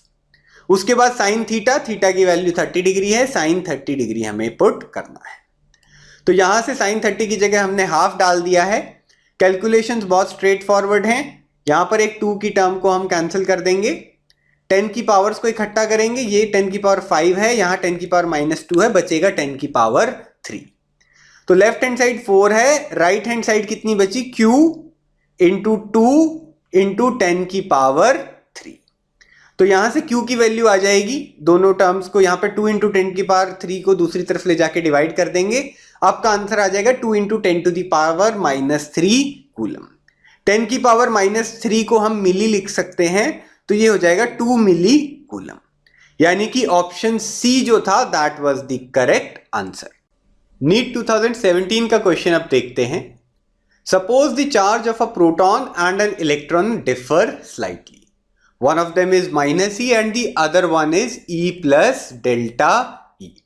तो यहां पर हमें एक अजम्पशन के साथ इस क्वेश्चन को सॉल्व करना है, जहां पर इलेक्ट्रॉन और प्रोटॉन का चार्ज अलग अलग दिया गया है। इलेक्ट्रॉन का चार्ज -E लेना है। E क्या होता है? फंडामेंटल चार्ज का मैग्नीट्यूड 1.6 × 10⁻⁹। प्रोटॉन का चार्ज +E की जगह E + ΔE लेना है, यानी कि उससे थोड़ा सा ज्यादा। If the net of electrostatic force and gravitational force between two hydrogen atoms, तो 2 हाइड्रोजन एटम्स दिए हुए हैं, हाइड्रोजन एटम 1 और हाइड्रोजन एटम 2 मैंने उन्हें लिया है, और उनके बीच की नेट इलेक्ट्रोस्टैटिक और ग्रेविटेशनल फोर्स की बात की जा रही है। यानी कि ये दोनों जो चार्ज्ड बॉडीज हैं, इनके बीच की इलेक्ट्रिक फोर्स और ग्रेविटेशनल फोर्स हमें निकालनी है, और दोनों का सम यानी कि नेट फोर्स जो है उसको डिस्कस करना है। Placed at a distance d which is much greater than atomic size apart, दोनों जो एटम्स हैं, हाइड्रोजन एटम 1 और 2, उनके बीच का डिस्टेंस d दिया हुआ है, इज 0। तो आप पूरी स्टेटमेंट को देखेंगे। Net of the electric and gravitational force between 2 hydrogen atoms placed at a distance d apart is 0। तो ये जो दोनों हाइड्रोजन एटम्स हैं, इनके बीच की नेट ग्रेविटेशनल और इलेक्ट्रोस्टैटिक फोर्स जो है वो 0 है। Then ΔE is of the order of, तो हमें ΔE के मैग्नीट्यूड का ऑर्डर बताना है। Mass of hydrogen atom 1.67 × 10⁻⁻27 kg हमें दिया हुआ है। तो सबसे पहले ऑर्डर की बात कर लेते हैं। मैग्नीट्यूड का ऑर्डर बताने का मतलब है, अगर आप किसी टर्म को साइंटिफिक नोटेशन में लिखते हैं तो आप उसको लिखते हैं A × 10⁻⁵ ठीक, ये स्टैंडर्ड तरीका है लिखने का, साइंटिफिक नोटेशन है। a की वैल्यू क्या होती है, a 1 से बड़ा होता है और 10 से छोटा होता है। बेसिकली हम एक नंबर लिखते हैं 1 पॉइंट समथिंग इंटू 10 की पावर, आगे एक पावर में नंबर आता है। For example speed of light को हम लिखते हैं 3.0 इंटू 10 टू द पावर 8। तो यहां पर पहली बात तो हमने ये वाली जो टर्म है इसको 1 से 10 के बीच में लिखा है, और बाकी जो मैग्नीट्यूड है उसको 10 की पावर की फॉर्म में बताया है। ये जो 10 की पावर b है, यानी कि 10 की पावर 8 वाली जो टर्म है, this is known as order of magnitude, कि भाई आपका जो मैग्नीट्यूड है वो इस रेंज में लाए करता है। वो 3 इंटू 10 की पावर 8 भी हो सकता है, वो 6 इंटू 10 की पावर 8 भी हो सकता है। बेसिकली ऑर्डर जो है वो 10 की पावर 8 रहेगा एक पर्टिकुलर क्वांटिटी का। तो इसी तरह इस क्वेश्चन में हमें डेल्टा ई का ऑर्डर बताना है, तो हमें डेल्टा ई को कोशिश करना है साइंटिफिक नोटेशन में निकालें, और फिर जो 10 की पावर वाली टर्म है सिर्फ उसके बारे में हमें डिस्कशन करना है। तो पॉइंट ये है कि हमें एग्जैक्ट कैलकुलेशंस करने की बजाय एक रफ आइडिया होना चाहिए कि आंसर कितना आएगा। आप ऑप्शंस में भी देख सकते हैं, सिर्फ 10 की पावर वाली टर्म हमें पूछी गई है। तो अब आगे यहां पर हम देखेंगे दो हाइड्रोजन एटम्स हैं। नॉर्मली एटम्स न्यूट्रल होते हैं, क्योंकि हाइड्रोजन एटम में एक ही प्रोटॉन होता है, एक ही इलेक्ट्रॉन होता है, दोनों का चार्ज होता है इक्वल एंड ऑपोजिट। लेकिन इस क्वेश्चन में प्रोटॉन इलेक्ट्रॉन के चार्जेस थोड़े से डिफरेंट दिए गए हैं। तो हाइड्रोजन एटम का नेट चार्ज कितना हो जाएगा, प्रोटॉन का charge E plus delta E और इलेक्ट्रॉन का चार्ज माइनस ई। तो यहां से E की टर्म्स कैंसिल हो जाएंगे, हमारे पास डेल्टा ई बचेगा। तो दोनों जो हाइड्रोजन एटम्स है उनके ऊपर एक नेट चार्ज है, कितना है, डेल्टा ई। तो चूंकि दोनों बॉडीज के ऊपर चार्ज सेम है तो ये एक दूसरे को रिपेल करेंगी, ये हो गई इलेक्ट्रोस्टैटिक फोर्स। और चूंकि दोनों हाइड्रोजन एटम्स के पास कुछ मास है तो उनके बीच में ग्रेविटेशनल फोर्स ऑफ अट्रैक्शन भी होगा। तो ये ग्रेविटेशनल फोर्स हो गई जो कि दोनों चार्जेस पे एक्ट कर रही है, और शुरू में हमने बनाया था इलेक्ट्रोस्टैटिक फोर्स जो कि दोनों बॉडीज पे एक्ट कर रही थी। क्वेश्चन में हमें दिया ही हुआ है कि दोनों का जो नेट है, मतलब ये पहला हाइड्रोजन एटम है इस पे Fe प्लस Fg, या फिर दूसरा हाइड्रोजन एटम जिस पे भी इक्वल एंड ऑपोजिट फोर्सेस लग रही हैं Fe और Fg, ये जो सम है ये 0 आने चाहिए। These forces are equal and opposite, दोनों हाइड्रोजन एटम्स इक्विलिब्रियम में हैं। तो आगे इसको कैसे सॉल्व करेंगे, बहुत ही स्ट्रेट फॉरवर्ड क्वेश्चन है। ग्रेविटेशनल फोर्स का भी टर्म बना लेंगे, इलेक्ट्रिक फोर्स का भी टर्म बना लेंगे, और उन दोनों के मैग्नीट्यूड्स को हम इक्वल कर सकते हैं। तो यहां पर ये जो एक्स्ट्रा साइड में ऑर्डर का डिस्कशन था इसको मैं रब कर देता हूं, ऑर्डर का कॉन्सेप्ट हमें क्लियर है। अब सबसे पहले इलेक्ट्रिक फोर्स का मैग्नीट्यूड देखेंगे, 1/4πε0 q1 q2 by d square. दोनों चार्जेस के मैग्नीट्यूड q1 q2 है, दोनों के बीच का डिस्टेंस d है। यहां पर 1/4πε0 जो पूरी कांस्टेंट टर्म है इसकी वैल्यू होती है 9 इंटू 10 टू द पावर 9 अगर आप स्टैंडर्ड यूनिट्स यूज कर रहे हैं। तो यहां पर 9 into 10 to the power 9 into दोनों चार्जेस जो है उनका मैग्नीट्यूड है डेल्टा ई डिवाइडेड बाय दोनों का डिस्टेंस है d, तो यहां पर आ गया d का स्क्वायर। सिमिलरली ग्रेविटेशनल फोर्स की बात करेंगे, gm1 m2 by D square. यहां पर g यूनिवर्सल ग्रेविटेशनल कांस्टेंट है जिसकी value 6.67 into 10 to the power -11 होती है। दोनों हाइड्रोजन एटम्स का मास m1 m2 हमें लेना है 1.67 into 10 to the power -27 kg। तो सब वैल्यूज मैंने इंसर्ट कर दी हैं, डिवाइडेड बाय डिस्टेंस का स्क्वायर यानी कि d का स्क्वायर। क्वेश्चन में नेट ग्रेविटेशनल और इलेक्ट्रिक फोर्स 0 है, यानी कि दोनों फोर्सेस इक्वल एंड ऑपोजिट हैं, दोनों के मैग्नीट्यूड्स को हमें इक्वेट करना है। तो हम इन दोनों टर्म्स को इक्वेट कर देते हैं और आंसर निकाल लेंगे। तो एक टर्म हो गई electric force 9 into 10 to the power 9 delta e का स्क्वायर डिवाइडेड बाय डी का स्क्वायर। ग्रेविटेशनल फोर्स की टर्म हो गई gm1 m2 बाय डी का स्क्वायर।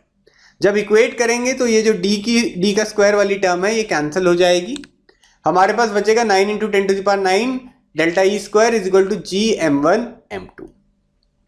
डेल्टा ई स्क्वायर को अलग कर लेते हैं, बाकी सब टर्म्स को इकट्ठा कर लेंगे। तो gm1 m2 ऊपर रहेंगे, 9 इंटू 10 की पावर 9 की टर्म नीचे आ जाएगी। अब ये जो नंबर्स हैं 6.67, 1.67, 1.67 और 9, इनको अलग से लिख लेते हैं, मल्टीप्लाइड बाय 10 की सारी पावर्स को इकट्ठा कर लेंगे। तो यहां पर 10 की पावर -11, -27, -27 ये ऐड हो जाएंगी, और उनमें से 9 सब्ट्रैक्ट करोगे, बेसिकली 10 की पावर 9 को ऊपर ले आएंगे तो वो 10 की पावर -9 हो जाएगा। तो ये सारे नंबर्स ऐड होने वाले हैं, -11, -27, -27 और -9। तो यहां से आपका आंसर आएगा 10 की पावर -74। और आप देख सकते हैं ये जो टर्म है इसको आप अगर मल्टीप्लाई करेंगे तो 1 के आसपास ये नंबर आने वाला है। हमें केवल मैग्नीट्यूड बताना है और ऑप्शंस में आप देखेंगे काफी गैप है, तो ये कैलकुलेशन डिटेल में करने की जरूरत नहीं है।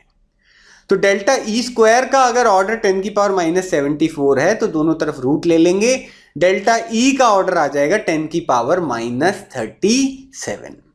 आगे की कैलकुलेशन हमने यहां पर नहीं की थी, ज्यादा से ज्यादा पावर में 1 और 2 का फर्क आ भी सकता था, तो आप देख सकते हैं ऑप्शंस में गैप बहुत ज्यादा है। 10 की पावर -37 के बाद या तो 10 की पावर -47 है या 10 की पावर -23 है, which are not possible at all. तो विदाउट सॉल्विंग दिस पार्ट मैं कॉन्फिडेंटली कह सकता हूं कि डेल्टा ई का जो ऑर्डर है वो 10 की पावर -37 आएगा। ऑप्शन सी जो था that was the correct answer. इसी पेपर से एक और क्वेश्चन देखते हैं। पिछला question electric charges and fields topic से आया था, ये वाला क्वेश्चन इलेक्ट्रोस्टैटिक पोटेंशियल टॉपिक से है। The diagrams below show regions of equi potentials.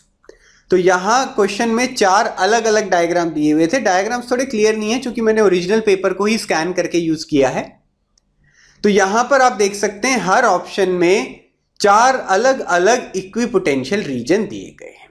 Equipotential का मतलब होता है वो रीजन जहां पर हर पॉइंट का पोटेंशियल सेम है। तो आपको यहां पर ये एक लाइन दिख रही है जिसको मैं हाईलाइट कर रहा हूं, ये वाली लाइन पर जितने भी पॉइंट्स हैं सभी का पोटेंशियल 10 वोल्ट है। फिर अगला रीजन जो है उसमें हर पॉइंट पर पोटेंशियल 20 वोल्ट है। उसका अगला रीजन जो मार्क किया गया है वहां पर 30 वोल्ट है एंड सिमिलरली 40 वोल्ट।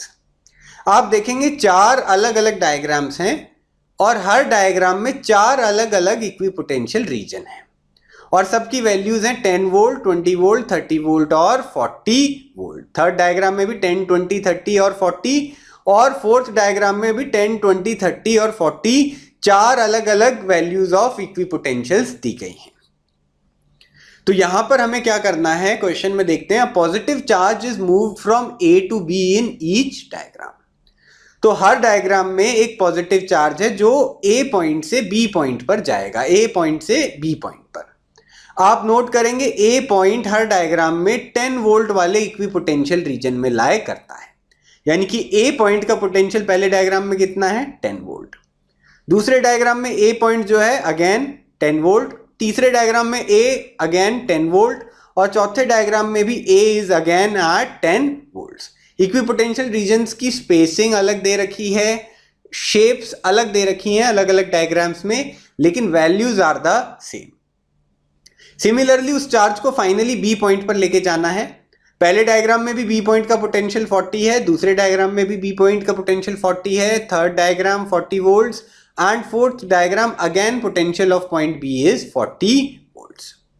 ऑप्शंस अगर आप देखेंगे तो हर पार्ट में वर्क डन की बात की गई है। पार्टिकल को आपने ए से बी पॉइंट पर लेके जाना था, पॉजिटिव चार्ज को। तो वर्क डन होता है चार्ज इनटू पोटेंशियल डिफरेंस। तो चार्ज की वैल्यू मैंने क्यू ले ली है, फाइनल पॉइंट का पोटेंशियल है वी बी माइनस इनिशियली जहां पर चार्ज था उस पॉइंट का पोटेंशियल है वी ए। तो चार्ज इनटू पोटेंशियल डिफरेंस अगर हम चारों केसेस में करते हैं तो चारों बार का वर्क डन हमें मिलेगा। अब पॉइंट बी का पोटेंशियल चारों केसेस में 40 वोल्ट है जो जस्ट मैंने अभी आपको दिखाया था, और सिमिलरली पॉइंट ए जो है उसका पोटेंशियल 10 वोल्ट है इन ऑल द 4 केसेस। तो VB माइनस VA की वैल्यू चारों केसेस में सेम आएगी और पॉजिटिव चार्ज भी चारों केसेस में हमें सेम लेना है। तो वर्क डन की value in all the 4 cases will be the same, Q into final minus initial potential. तो ऑप्शन 2 जो था that was the correct answer. NEET 2018 से आया इस टॉपिक का पहला क्वेश्चन देखते हैं। An electron falls from rest through a vertical distance h। तो हमारे पास एक इलेक्ट्रॉन है, जो इनिशियल पोजीशन मैंने यहां पर ड्रॉ की है उसकी इनिशियल वेलोसिटी थी 0, वो रेस्ट पे था शुरू में, और उसके बाद it will fall down from a height h। तो हाइट h नीचे वो इलेक्ट्रॉन आने वाला है in a uniform and vertically upward directed field E। तो तो इलेक्ट्रिक फील्ड ऊपर की तरफ एक्ट कर रही है और उसके प्रेजेंस में इलेक्ट्रॉन नीचे की तरफ जाएगा। ये डिस्कशन आप समझ सकते हैं, इलेक्ट्रॉन नेगेटिवली चार्ज्ड है। इलेक्ट्रिक फील्ड अगर ऊपर की तरफ होगी तो फोर्स लगेगी नीचे की तरफ, और इसी वजह से ये इलेक्ट्रॉन नीचे की तरफ एक्सेलरेट करके, जबकि इनिशियल वेलोसिटी 0 थी, उसके बाद एक्सेलरेशन की वजह से नीचे मूव करेगा। The direction of the electric field is now reversed, keeping its magnitude the same. तो पहले इलेक्ट्रिक फील्ड E ऊपर की तरफ थी, अब मैग्नीट्यूड सेम है लेकिन डायरेक्शन हो गई है नीचे की तरफ। तो ये इनिशियल कंडीशन है, इसको मैंने ब्लू एरो से फील्ड को इनिशियल ऊपर की तरफ दिखाया है। सेम डायग्राम में फाइनल फील्ड को मैंने नीचे की तरफ शो किया है। अब नई फील्ड में a proton is allowed to fall from rest in it through the same vertical distance h। तो सेम हाइट h से ये जो प्रोटॉन है ये नीचे की तरफ फॉल करेगा। प्रोटॉन की इनिशियल वेलोसिटी भी 0 थी। अगेन पहले इलेक्ट्रॉन था, फील्ड ऊपर की तरफ थी, फोर्स नीचे लगी थी और वो नीचे की तरफ मूव करा था। दूसरे केस में प्रोटॉन है, प्रोटॉन पॉजिटिवली चार्ज होता है तो फील्ड भी हमने नीचे की तरफ लगाई, जिसकी वजह से अगेन फोर्स भी नीचे की तरफ लगेगी और प्रोटॉन भी इलेक्ट्रॉन की तरह ही नीचे की तरफ एक्सेलरेट करेगा। तो ये बड़ा इंपॉर्टेंट ध्यान रखने की चीज थी। नेगेटिव चार्जेस फील्ड के ऑपोजिट डायरेक्शन में एक्सेलरेट होते हैं, पॉजिटिव चार्जेस फील्ड की ही डायरेक्शन में एक्सेलरेट होते हैं।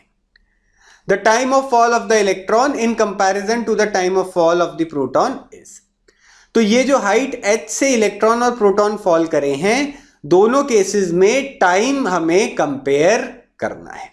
तो आप देख सकते हैं इलेक्ट्रोस्टैटिक फोर्सेस की बात की गई है, लेकिन उनकी मदद से हमें motion in a straight line का ही क्वेश्चन डिस्कस करना है।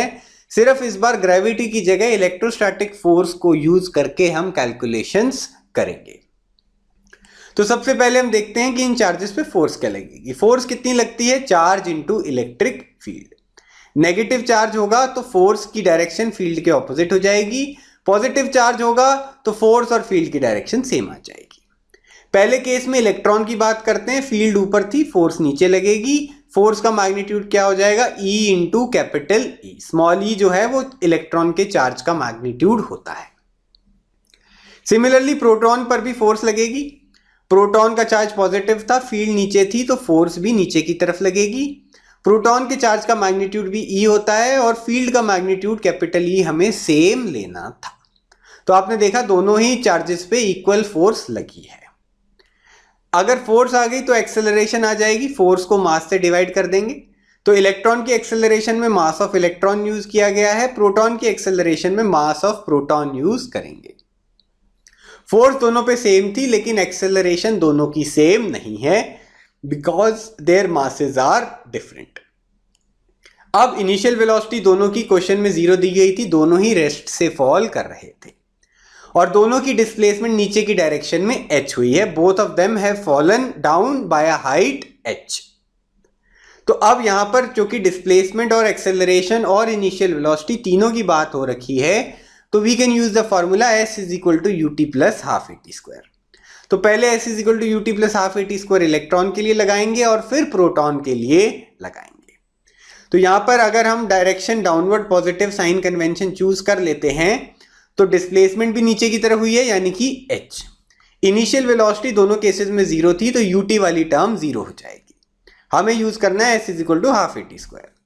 तो डिस्प्लेसमेंट h हो गई है, एक्सेलरेशन कितनी थी? E बाय me, ठीक, हाफ एक्सेलरेशन इनटू टाइम का स्क्वायर।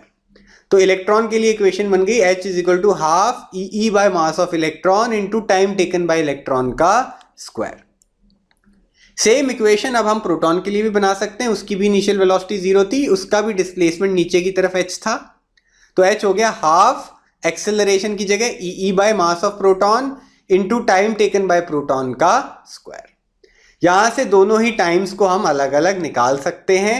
आप देखेंगे 2m वाली टर्म ऊपर चली जाएगी, TE का स्क्वायर हो जाएगा 2meh अपॉन EE। तो टाइम टेकन बाय इलेक्ट्रॉन हो जाएगा under root of 2hm upon EE। Similarly proton के लिए भी सेम इक्वेशन बनेगी, सिर्फ मास ऑफ इलेक्ट्रॉन की जगह मास ऑफ प्रोटॉन वाली टर्म आ जाएगी। इन इक्वेशंस को आप सिंप्लीफाई कर सकते हैं। टाइम टेकन बाय प्रोटॉन का स्क्वायर हो जाएगा h इंटू 2m अपॉन ई, फिर दोनों तरफ रूट हम ले लेंगे। तो यहां से अगर हम दोनों टर्म्स का रेशियो ले लें तो टीई बाई टीपी क्या हो जाएगा, under root m e by m p. Left hand side को लेफ्ट हैंड साइड से डिवाइड करेंगे, राइट हैंड साइड को राइट हैंड साइड से डिवाइड करेंगे। तो 2h बाई ई वाली टर्म सेम है, दोनों केसेस में हाइट और इलेक्ट्रिक फील्ड हमें सेम लेनी थी। तो रूट के अंदर m e upon m p वाली टर्म बचेगी। अब मास ऑफ इलेक्ट्रॉन और प्रोटॉन का रेशियो हमें पता होता है, mass of a proton is 1838 times that of an electron. ये क्लास 9 से ही आप पढ़ रहे हैं, मास ऑफ प्रोटॉन जो है वो 1838 टाइम्स के करीब बड़ा होता है as compare to mass of an electron. तो यहां से आप देख सकते हैं कि दोनों के बीच का रेशियो आ गया है, टाइम टेकन बाय प्रोटॉन हो जाएगा under root 1838 times time taken by an electron. तो इलेक्ट्रॉन का टाइम जो है वो कम है, प्रोटॉन का टाइम ज्यादा है। ठीक, तो यहां पर हमें क्या बोलना था, time of fall of electron को कंपेयर करना था with the time of fall of proton. तो time taken by electron is smaller. तो यहां से हम देख सकते हैं ऑप्शन 1 जो था that was the correct answer. NEET 2018 में सेकंड क्वेश्चन जो आया था उसमें भी कॉन्सेप्ट कुछ सिमिलर था। पहले इलेक्ट्रिक फील्ड की मदद से फोर्स निकालेंगे पार्टिकल के ऊपर और फिर नेट फोर्स की मदद से उसका मोशन एनालाइज करेंगे। तो again electric charges and field और मोशन इन वन डायमेंशन को मिक्स करके एक क्वेश्चन बनाया गया है। A toy car with a charge Q moves on a frictionless horizontal plane surface. तो एक फ्रिक्शनलेस प्लेन सरफेस मैंने ड्रॉ किया है और उसके ऊपर एक टॉय कार है, टॉय कार पे नेट चार्ज Q दिया गया है और ये कार इस सरफेस पे मूव कर रही है under the influence of a uniform electric field E। तो यहां पर इलेक्ट्रिक फील्ड E एक्ट कर रही है पूरे रीजन में, जिसकी वजह से इस टॉय कार के ऊपर फोर्स लगेगी और वो फोर्स इसके मोशन को ड्राइव कर रही है। Due to the force QE, ठीक, चार्ज Q है, फील्ड E है, तो फोर्स QE लगेगी। Its velocity increases from 0 to 6 in 1 second duration. तो इनिशियली वेलोसिटी 0 थी, उस मोमेंट को मैंने t=0 ले लिया। 1 सेकेंड के बाद पोजीशन चेंज हो गई है, वेलोसिटी 6 हो गई है और टाइम इंस्टेंट क्या है, t=1 सेकेंड। ठीक, तो यहां पर फील्ड की वजह से फोर्स लगी, फोर्स की वजह से चार्ज ने एक्सेलरेट किया है। एक्सेलरेशन कितना हो जाएगा, फोर्स QE थी तो उसको मास से डिवाइड कर देंगे, एक्सेलरेशन हो जाएगा QE बाय m। आप देख सकते हैं अगर फील्ड कांस्टेंट है तो फोर्स और एक्सेलरेशन कांस्टेंट रहेगी, और एक्सेलरेशन कांस्टेंट होती है तो हम इक्वेशंस ऑफ मोशन अप्लाई कर सकते हैं। At that instant the direction of electric field is reversed. तो यहां पर पहले मैंने साइन कन्वेंशन को पॉजिटिव ले लिया है राइट की तरफ, ताकि सब ये जो initial velocity, final velocity, acceleration, ये जो वेक्टर्स हैं इनको हम वैल्यूज प्लस माइनस की फॉर्म में दे सके। तो उस इंस्टेंट पे डायरेक्शन ऑफ द फील्ड को हमने रिवर्स किया है। तो पहले फील्ड थी राइट की तरफ, अब मैंने फील्ड को उल्टा करके लेफ्ट की तरफ शो कर दिया है। तो पहले एक्सेलरेशन थी QE बाय m, अब एक्सेलरेशन की डायरेक्शन भी ऑपोजिट हो जाएगी, it will become minus QE by m। Plus और माइनस मैंने कैसे असाइन किया है, क्योंकि मैंने डायरेक्शन जो साइन कन्वेंशन है वो पहले ही सेट कर ली है। तो अगर राइट वाली टर्म्स पॉजिटिव हैं तो लेफ्ट वाली टर्म्स को हम नेगेटिव लेंगे और उससे इन वेक्टर्स की डायरेक्शन शो हो जाएगी। The car continues to move for 2 more seconds under the influence of this field. तो फर्दर 2 सेकेंड्स के लिए डेल्टा t' 2 सेकेंड्स मैंने लिया है B पॉइंट के बाद। ठीक, इनिशियल पॉइंट को मैंने A नाम दे दिया, फिर 1 सेकेंड के बाद जो पोजीशन थी उसको मैंने B असाइन किया है। तो B पर पहुंचने के फर्दर 2 सेकेंड बाद हमें बात करनी है। The average velocity and average speed of the toy car between 0 to 3 seconds are. तो 0 पे मोशन शुरू हुआ था, 0 से 1 हमने पहले डिस्कस किया, उसके बाद 2 सेकेंड और कार ने मूव करना है और पूरा 0 से 3 सेकेंड्स वाले इंटरवल में एवरेज वेलोसिटी और एवरेज स्पीड हमें बतानी है। तो मेरा ये मानना है कि नीट की प्रॉब्लम के हिसाब से थोड़ा सा लेंदी क्वेश्चन था, काफ़ी ज़्यादा कैलकुलेशंस हैं, तो एक की जगह 3-4 मिनट आपके स्पेंड हो सकते हैं। तो हम क्या करेंगे, बारी बारी हर टाइम इंटरवल में एनालिसिस करेंगे और उसके बाद सारी डिस्प्लेसमेंट्स और सारे डिस्टेंसेस को हम ऐड करके एवरेज वेलोसिटी और एवरेज स्पीड निकाल सकते हैं। 0 से 1 पहले एनालाइज करेंगे, यानी कि A से B। v is equal to u plus a t use कर सकते हैं। 1 सेकेंड पे वेलोसिटी 6 है यानी कि फाइनल वेलोसिटी, इनिशियल वेलोसिटी 0 दी हुई थी, टाइम इंटरवल 1 सेकेंड है, तो हम पहले एक्सेलरेशन निकाल लेंगे। ए की वैल्यू आ जाएगी सिंपली 6 मीटर्स पर सेकेंड स्क्वायर। अब एक्सेलरेशन आ गई है तो ए से बी का डिस्प्लेसमेंट भी निकाल सकते हैं, s is equal to u t plus half a t square. Initial velocity 0 थी तो यू टी वाली टर्म 0 हो जाएगी, हाफ एक्सेलरेशन की जगह 6 डालेंगे, टाइम की जगह 1 डालेंगे, यहां से वैल्यू आ जाएगी 3। तो यहां पे आपने एस इज इक्वल टू 3 यानी कि ए से बी जो है उसके बीच में 3 मीटर्स का डिस्टेंस है। डिस्प्लेसमेंट स्ट्रेट लाइन में मोशन हो रहा है, डिस्टेंस डिस्प्लेसमेंट सेम आ गया है। अब बी से सी में बड़ा इंटरेस्टिंग डिस्कशन है। ये अप्रोच आपको तभी समझ में आएगी जब आपने मोशन चैप्टर में इस तरीके का क्वेश्चन पहले अच्छे से समझ रखा हो। कई बार क्वेश्चंस में क्या होता है, वेलोसिटी की डायरेक्शन दे रखी होती है अलग और एक्सेलरेशन की डायरेक्शन दे रखी होती है अलग। ऐसे क्वेश्चंस में यूजुअली क्या होता है, क्योंकि एक्सेलरेशन वेलोसिटी के ऑपोजिट है तो वेलोसिटी का मैग्नीट्यूड कम होता जाएगा and finally the particle may come at rest. ठीक, तो बी पॉइंट से आगे जाते जाते वेलोसिटी कम होती जाएगी और एक पॉइंट पर 0 हो जाएगी। उसके बाद भी उसी डायरेक्शन में एक्सेलरेशन अगर होती रही तो पहले अगर पार्टिकल राइट की तरफ जा रहा था तो वेलोसिटी 0 होने के बाद पार्टिकल लेफ्ट की तरफ मूव करना चालू कर जाएगा। ऐसे क्वेश्चंस में डायरेक्शन का चेंज होता है जिसकी वजह से डिस्टेंस अलग आता है और डिस्प्लेसमेंट अलग आती है। डायरेक्शन चेंज होने की वजह से डिस्प्लेसमेंट की वैल्यू में थोड़ा चेंज आ जाएगा, जबकि डिस्टेंस हम टोटल पाथ लेंथ को ऐड करते जाएंगे। तो अगर आपको स्टैंडर्ड एक तरफ वेलोसिटी और दूसरी तरफ एक्सेलरेशन दे रखी है तो आप इस खास बात को ध्यान में रखेंगे कि डिस्टेंस डिस्प्लेसमेंट अलग आ सकता है। हमें एक ऐसी लोकेशन ढूंढनी होती है जहां पर वेलोसिटी 0 हो जाती है। तो मैंने एक ऐसा पॉइंट सी लिया है जहां पर वेलोसिटी 0 हो जाएगी और अब मैं देखूंगा वो वेलोसिटी 0 कब होगी। तो बी से सी पॉइंट पर अगर v is equal to u plus a t लगाओगे तो सी पॉइंट पर फाइनल वेलोसिटी 0 है और बी पॉइंट पर अब इनिशियल वेलोसिटी की वैल्यू हमें 6 लेनी है। पहले एक्सेलरेशन +6 आई थी तो इस बार एक्सेलरेशन को हम -6 लेंगे, क्योंकि फील्ड और एक्सेलरेशन की डायरेक्शन बी पॉइंट के बाद चेंज हो गई थी। यहां से टाइम की वैल्यू आ जाएगी 1 सेकेंड। तो आपने देखा कि एक बी पॉइंट से 1 सेकेंड के बाद यानी कि t इज इक्वल टू 1 से लेके t इज इक्वल टू 2 तक जब हम एनालाइज करेंगे तो वेलोसिटी हो जाएगी 0। एक और चीज, बी पॉइंट के बाद हमें 2 सेकेंड्स तक एनालिसिस करना था और उस 2 सेकेंड के अंदर अंदर 1 से 2 यानी कि 1 सेकेंड के बाद ही डायरेक्शन चेंज होने वाली है। तो यहां से हमें हिंट मिल गया कि डिस्टेंस डिस्प्लेसमेंट अलग आएंगे। पहले बी से सी का एनालिसिस किया है, अब सी के बाद पार्टिकल वापस मूव करना चालू करेगा। तो बी से सी का डिस्प्लेसमेंट भी निकाल लेते हैं, s is equal to u t plus half a t square लगाएंगे। यू की वैल्यू इस बार 6 लेनी है, बी पॉइंट पर जो वेलोसिटी थी। टाइम इंटरवल 1 से 2 यानी कि 1 सेकेंड हमें लेना है। यहां पर ये टाइम इंटरवल सॉल्व किया था, हाफ एक्सेलरेशन की जगह -6 डालेंगे तो फिर से डिस्प्लेसमेंट की वैल्यू आएगी 3। तो बी से सी की तरफ +3 यानी कि राइट की तरफ डिस्प्लेसमेंट 3 मीटर हुई है। तो ए से बी भी 3 मीटर है, बी से सी भी आपका 3 मीटर डिस्टेंस आया है। अब वापस सी पॉइंट से एनालाइज करना चालू करेंगे।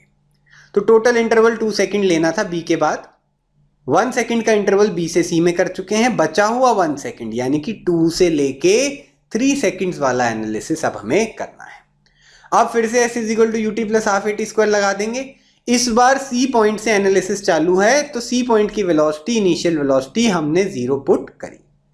अब भी एक्सेलरेशन की वैल्यू -6 रहेगी, बी पॉइंट के बाद एक्सेलरेशन की वैल्यू लेफ्ट की तरफ हो गई थी।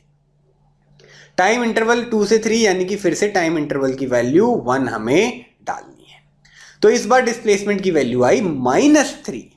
तो सी पॉइंट से -3 डिस्प्लेसमेंट लेनी है यानी कि लेफ्ट की तरफ।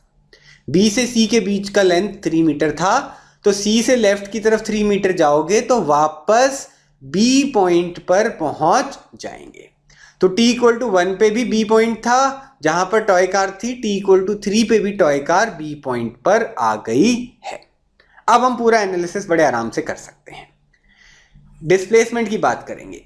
पूरा 0 से 3 सेकंड्स, यानी कि A से B, B से C और फिर थर्ड सेकंड में वापस C से B पर पार्टिकल आया था। इनिशियल पोजीशन हो गई A, फाइनल पोजीशन हो गई B और दोनों के बीच का शॉर्टेस्ट डिस्टेंस है 3 मीटर्स। तो पूरे इंटरवल में डिस्प्लेसमेंट की वैल्यू सिंपली 3 मीटर्स आ जाएगी। टाइम इंटरवल की वैल्यू भी 3 सेकंड्स है, तो एवरेज वेलोसिटी आ गई 1 मीटर पर सेकंड। तो ये ध्यान रखना था, A से B, B से C और वापस C से B पॉइंट पर टॉय कार आई है। तो A और B इनिशियल और फाइनल पोजीशंस हो गई हैं, उनके बीच का डिस्प्लेसमेंट है 3 मीटर। अब एवरेज स्पीड निकालने के लिए हमें डिस्टेंस निकालना होता है और डिस्टेंस होता है total path length irrespective of the direction. तो A से B 3 मीटर गए थे, B से C भी टॉय कार ने 3 मीटर कवर किया था और फिर C से B वापस भी टॉय कार ने स्ट्रेट लाइन में 3 मीटर कवर किया था। तो टोटल डिस्टेंस हो गया 3 + 3 + 3 यानी कि 9 मीटर। टाइम इंटरवल 3 सेकंड्स का दिया हुआ है, तो एवरेज स्पीड आ जाएगी 3 मीटर पर सेकंड। तो अब हमने क्वेश्चन को सॉल्व कर लिया। एवरेज वेलोसिटी है 1, एवरेज स्पीड है 3। ऑप्शन 4 जो था that was the correct answer. NEET 2019 का क्वेश्चन डिस्कस करते हैं। 2 point charges A and B having charges +Q and -Q respectively are placed at a certain distance apart। तो यहाँ पर दो चार्जेस हैं, पहला चार्ज है A, उसकी वैल्यू +Q दी हुई है, दूसरा चार्ज B है, उसकी वैल्यू -Q दी हुई है। दोनों चार्जेस के बीच का डिस्टेंस D है and force acting between them is F। तो यहाँ पर दोनों इक्वल एंड ऑपोजिट चार्ज दिए हुए, दोनों एक दूसरे को अट्रैक्ट करेंगे। तो जो अट्रैक्टिव फोर्स है उसका मैग्नीट्यूड F हमें दिया हुआ है। If 25% charge of A is transferred to B, तो A का 25% चार्ज जो है वो हमें B को पास ऑन करना है, तो नई फोर्स की वैल्यू क्या हो जाएगी ये हमें बताना है। तो पहले A चार्ज को देखते हैं। A चार्ज का 25% B को चला जाएगा, तो खुद A कितना बचेगा, original value minus 25% of the original value. और ये जो क्वांटिटी हमने A में से सब्ट्रैक्ट की है वही टर्म B के चार्ज में ऐड हो जाएगी। वो ट्रांसफर हुआ है A से B। B का ओरिजिनल चार्ज कितना था, -Q, तो फाइनल कितना हो जाएगा, -Q plus 25% of the charge A, यानी कि 25% ऑफ +Q। तो यहां पर दूसरे केस में चार्जेस की वैल्यू निकाल लेते हैं। QA डैश हो जाएगा Q minus 1/4 times Q which is equal to 3Q/4। B charge कितना हो जाएगा, -Q प्लस 1/4 टाइम्स Q, वो भी हो जाएगा -3Q/4। तो दोनों चार्जेस की पोजीशन हमने चेंज नहीं की है, उनके बीच का डिस्टेंस D रहेगा। अब चार्ज की नई वैल्यूज से एसोसिएटेड नई फोर्स हमें निकालनी है। कूलम्स लॉ का एप्लीकेशन हम करेंगे।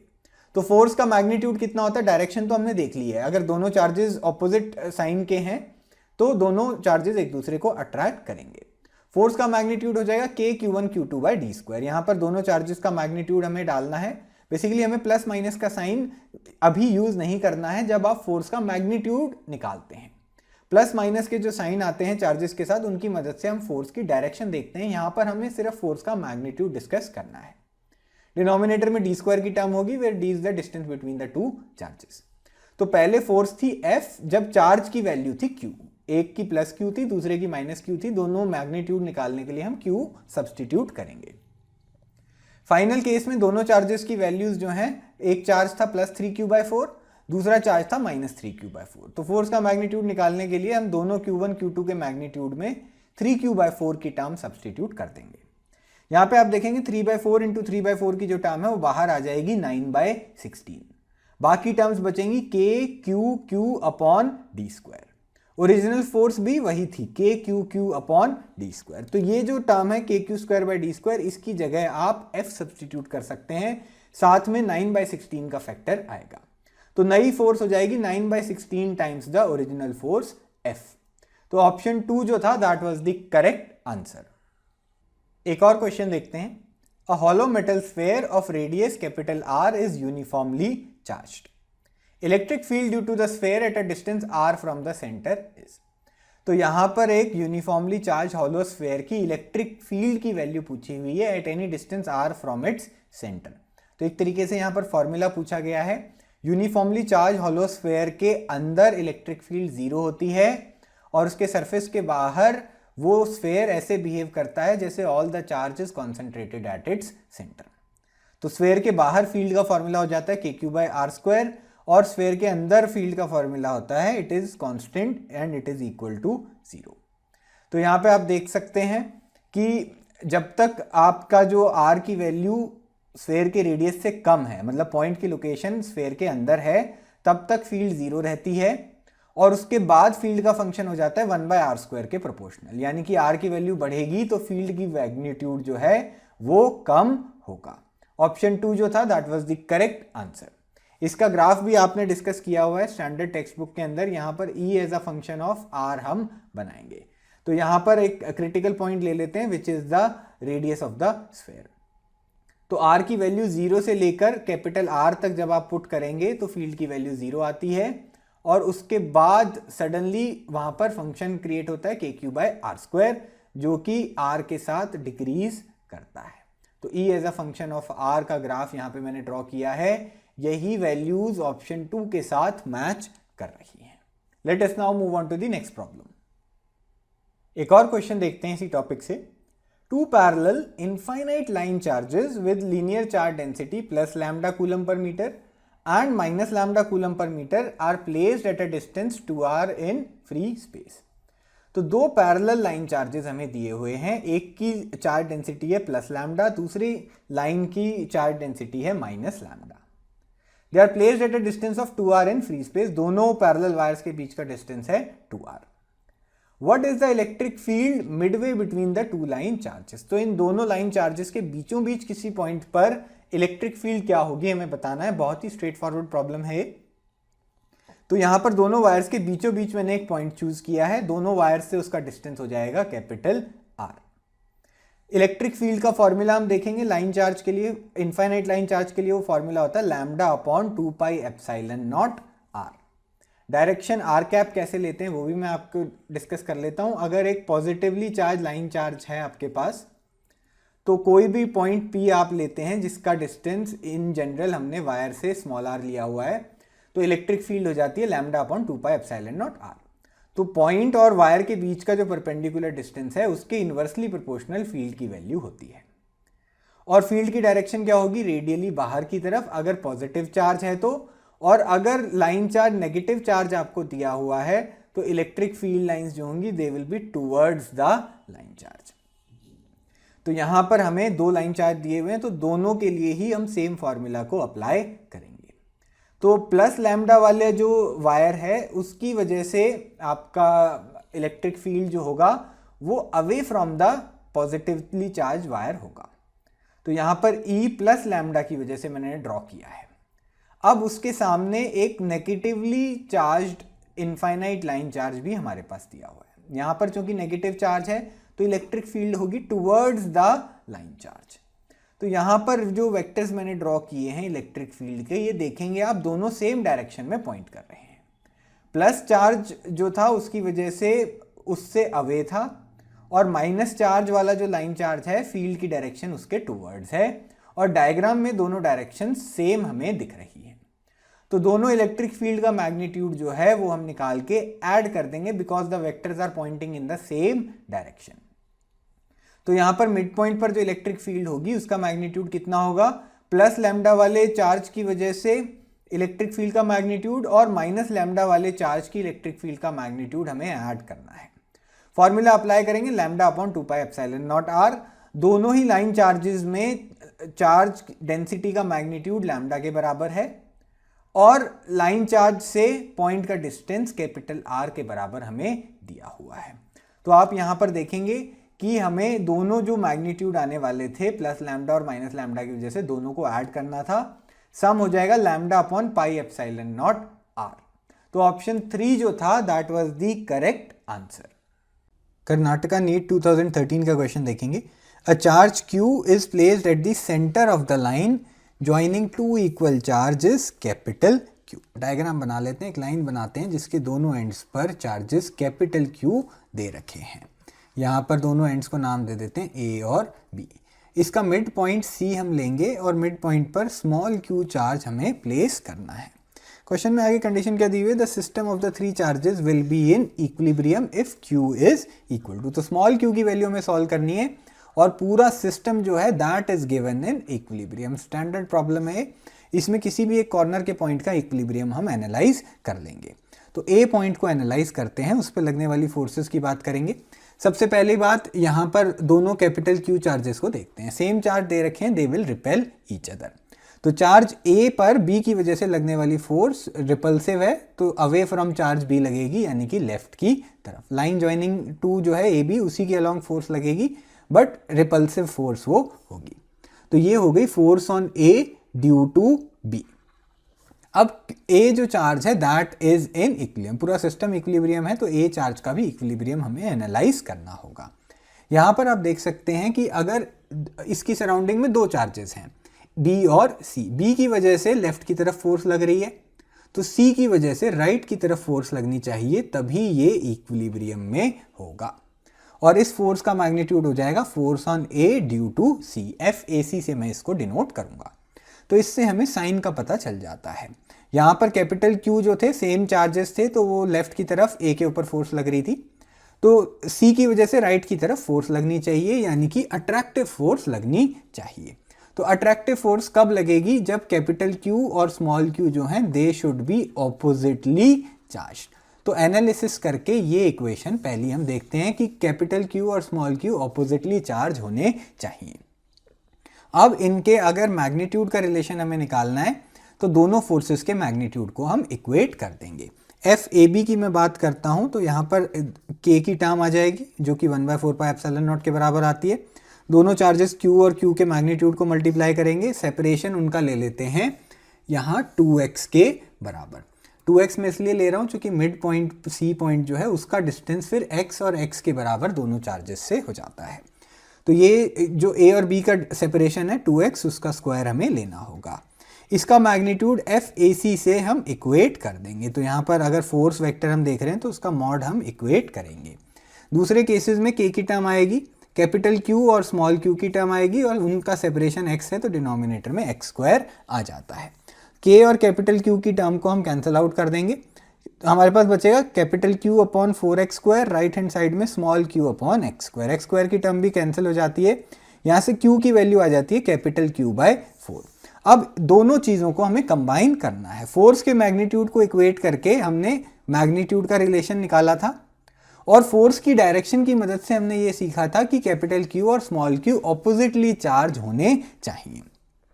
तो स्मॉल क्यू की वैल्यू जो है, दोनों चीज़ों को अगर हम कंबाइन करते हैं तो वो आ जाती है मैग्नीट्यूड में कैपिटल Q/4 और साथ में माइनस का साइन आना चाहिए।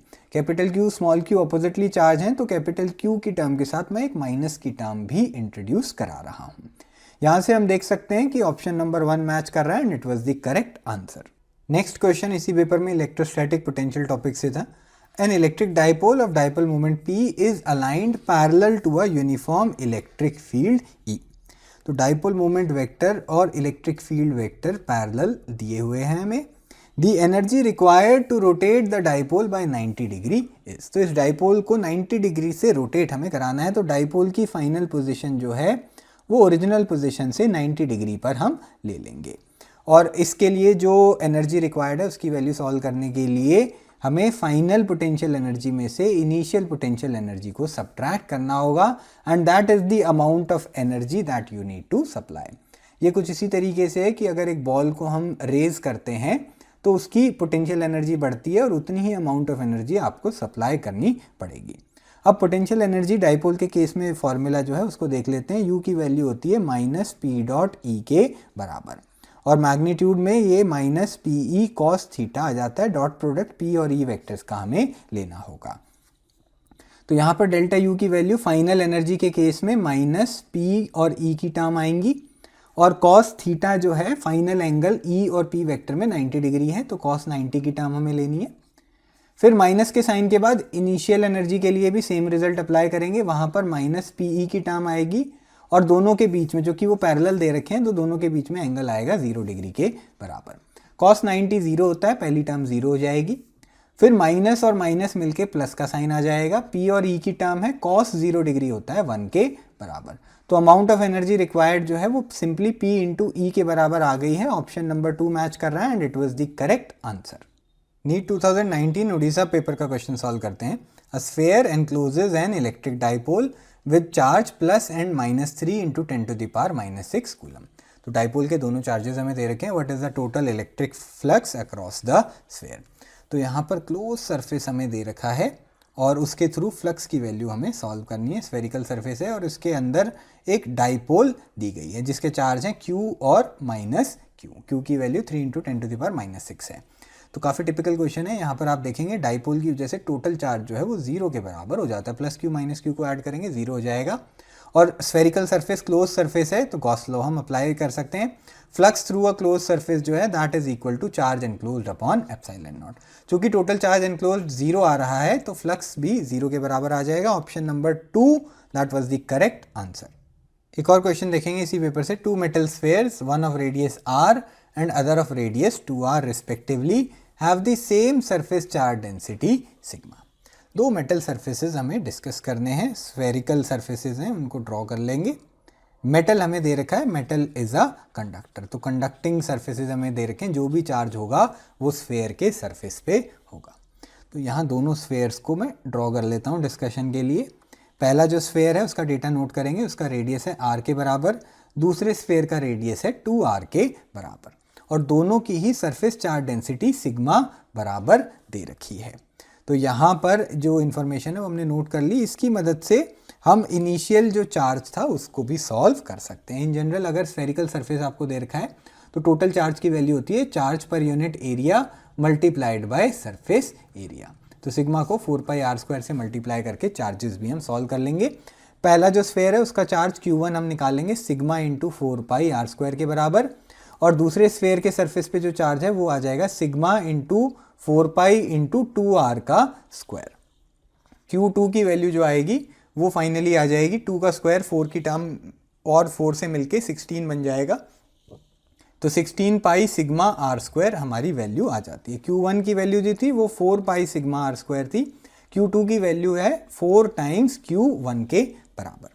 आगे देखते हैं। They are brought in contact and separated. तो अब दोनों को हमने कांटेक्ट में लेके आना है और उसके बाद उनको हम दूर हटा देंगे। टिपिकल क्वेश्चन है, जब भी हम कंडक्टर्स को कांटेक्ट में लेके आते हैं तो चार्ज का फ्लो होगा कब तक, जब तक दोनों के सरफेस का पोटेंशियल सेम नहीं हो जाता है। तो स्ट्रेट फॉरवर्ड क्वेश्चन है। यहाँ पर अगर वायर से भी हम इन दोनों को कनेक्ट कर देते तो भी इस तरीके का क्वेश्चन बन सकता है। सरफेसेस को टच करा के फाइनली जो पोटेंशियल है of sphere 1 that should be equal to the potential of sphere 2 और उसके हिसाब से जो भी चार्ज का ट्रांसफर होगा उससे हमें फाइनल सरफेस चार्ज डेंसिटीज को सॉल्व करना है।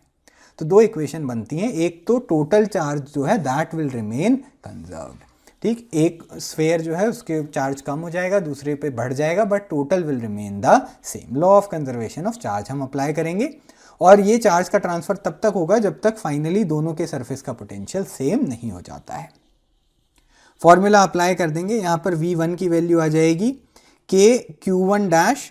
इनिशियली जो चार्जेस थे वो Q1 और Q2 हमने लिए थे। फाइनल चार्जेस की वैल्यू Q1 डैश और Q2 डैश इसके सरफेस पर हम ले लेंगे। तो पहले सरफेस का जो पोटेंशियल है वो K Q1 dash by R के बराबर आ जाएगा और दूसरे का पोटेंशियल सरफेस का आ जाएगा K Q2 dash divided by 2 times R के बराबर।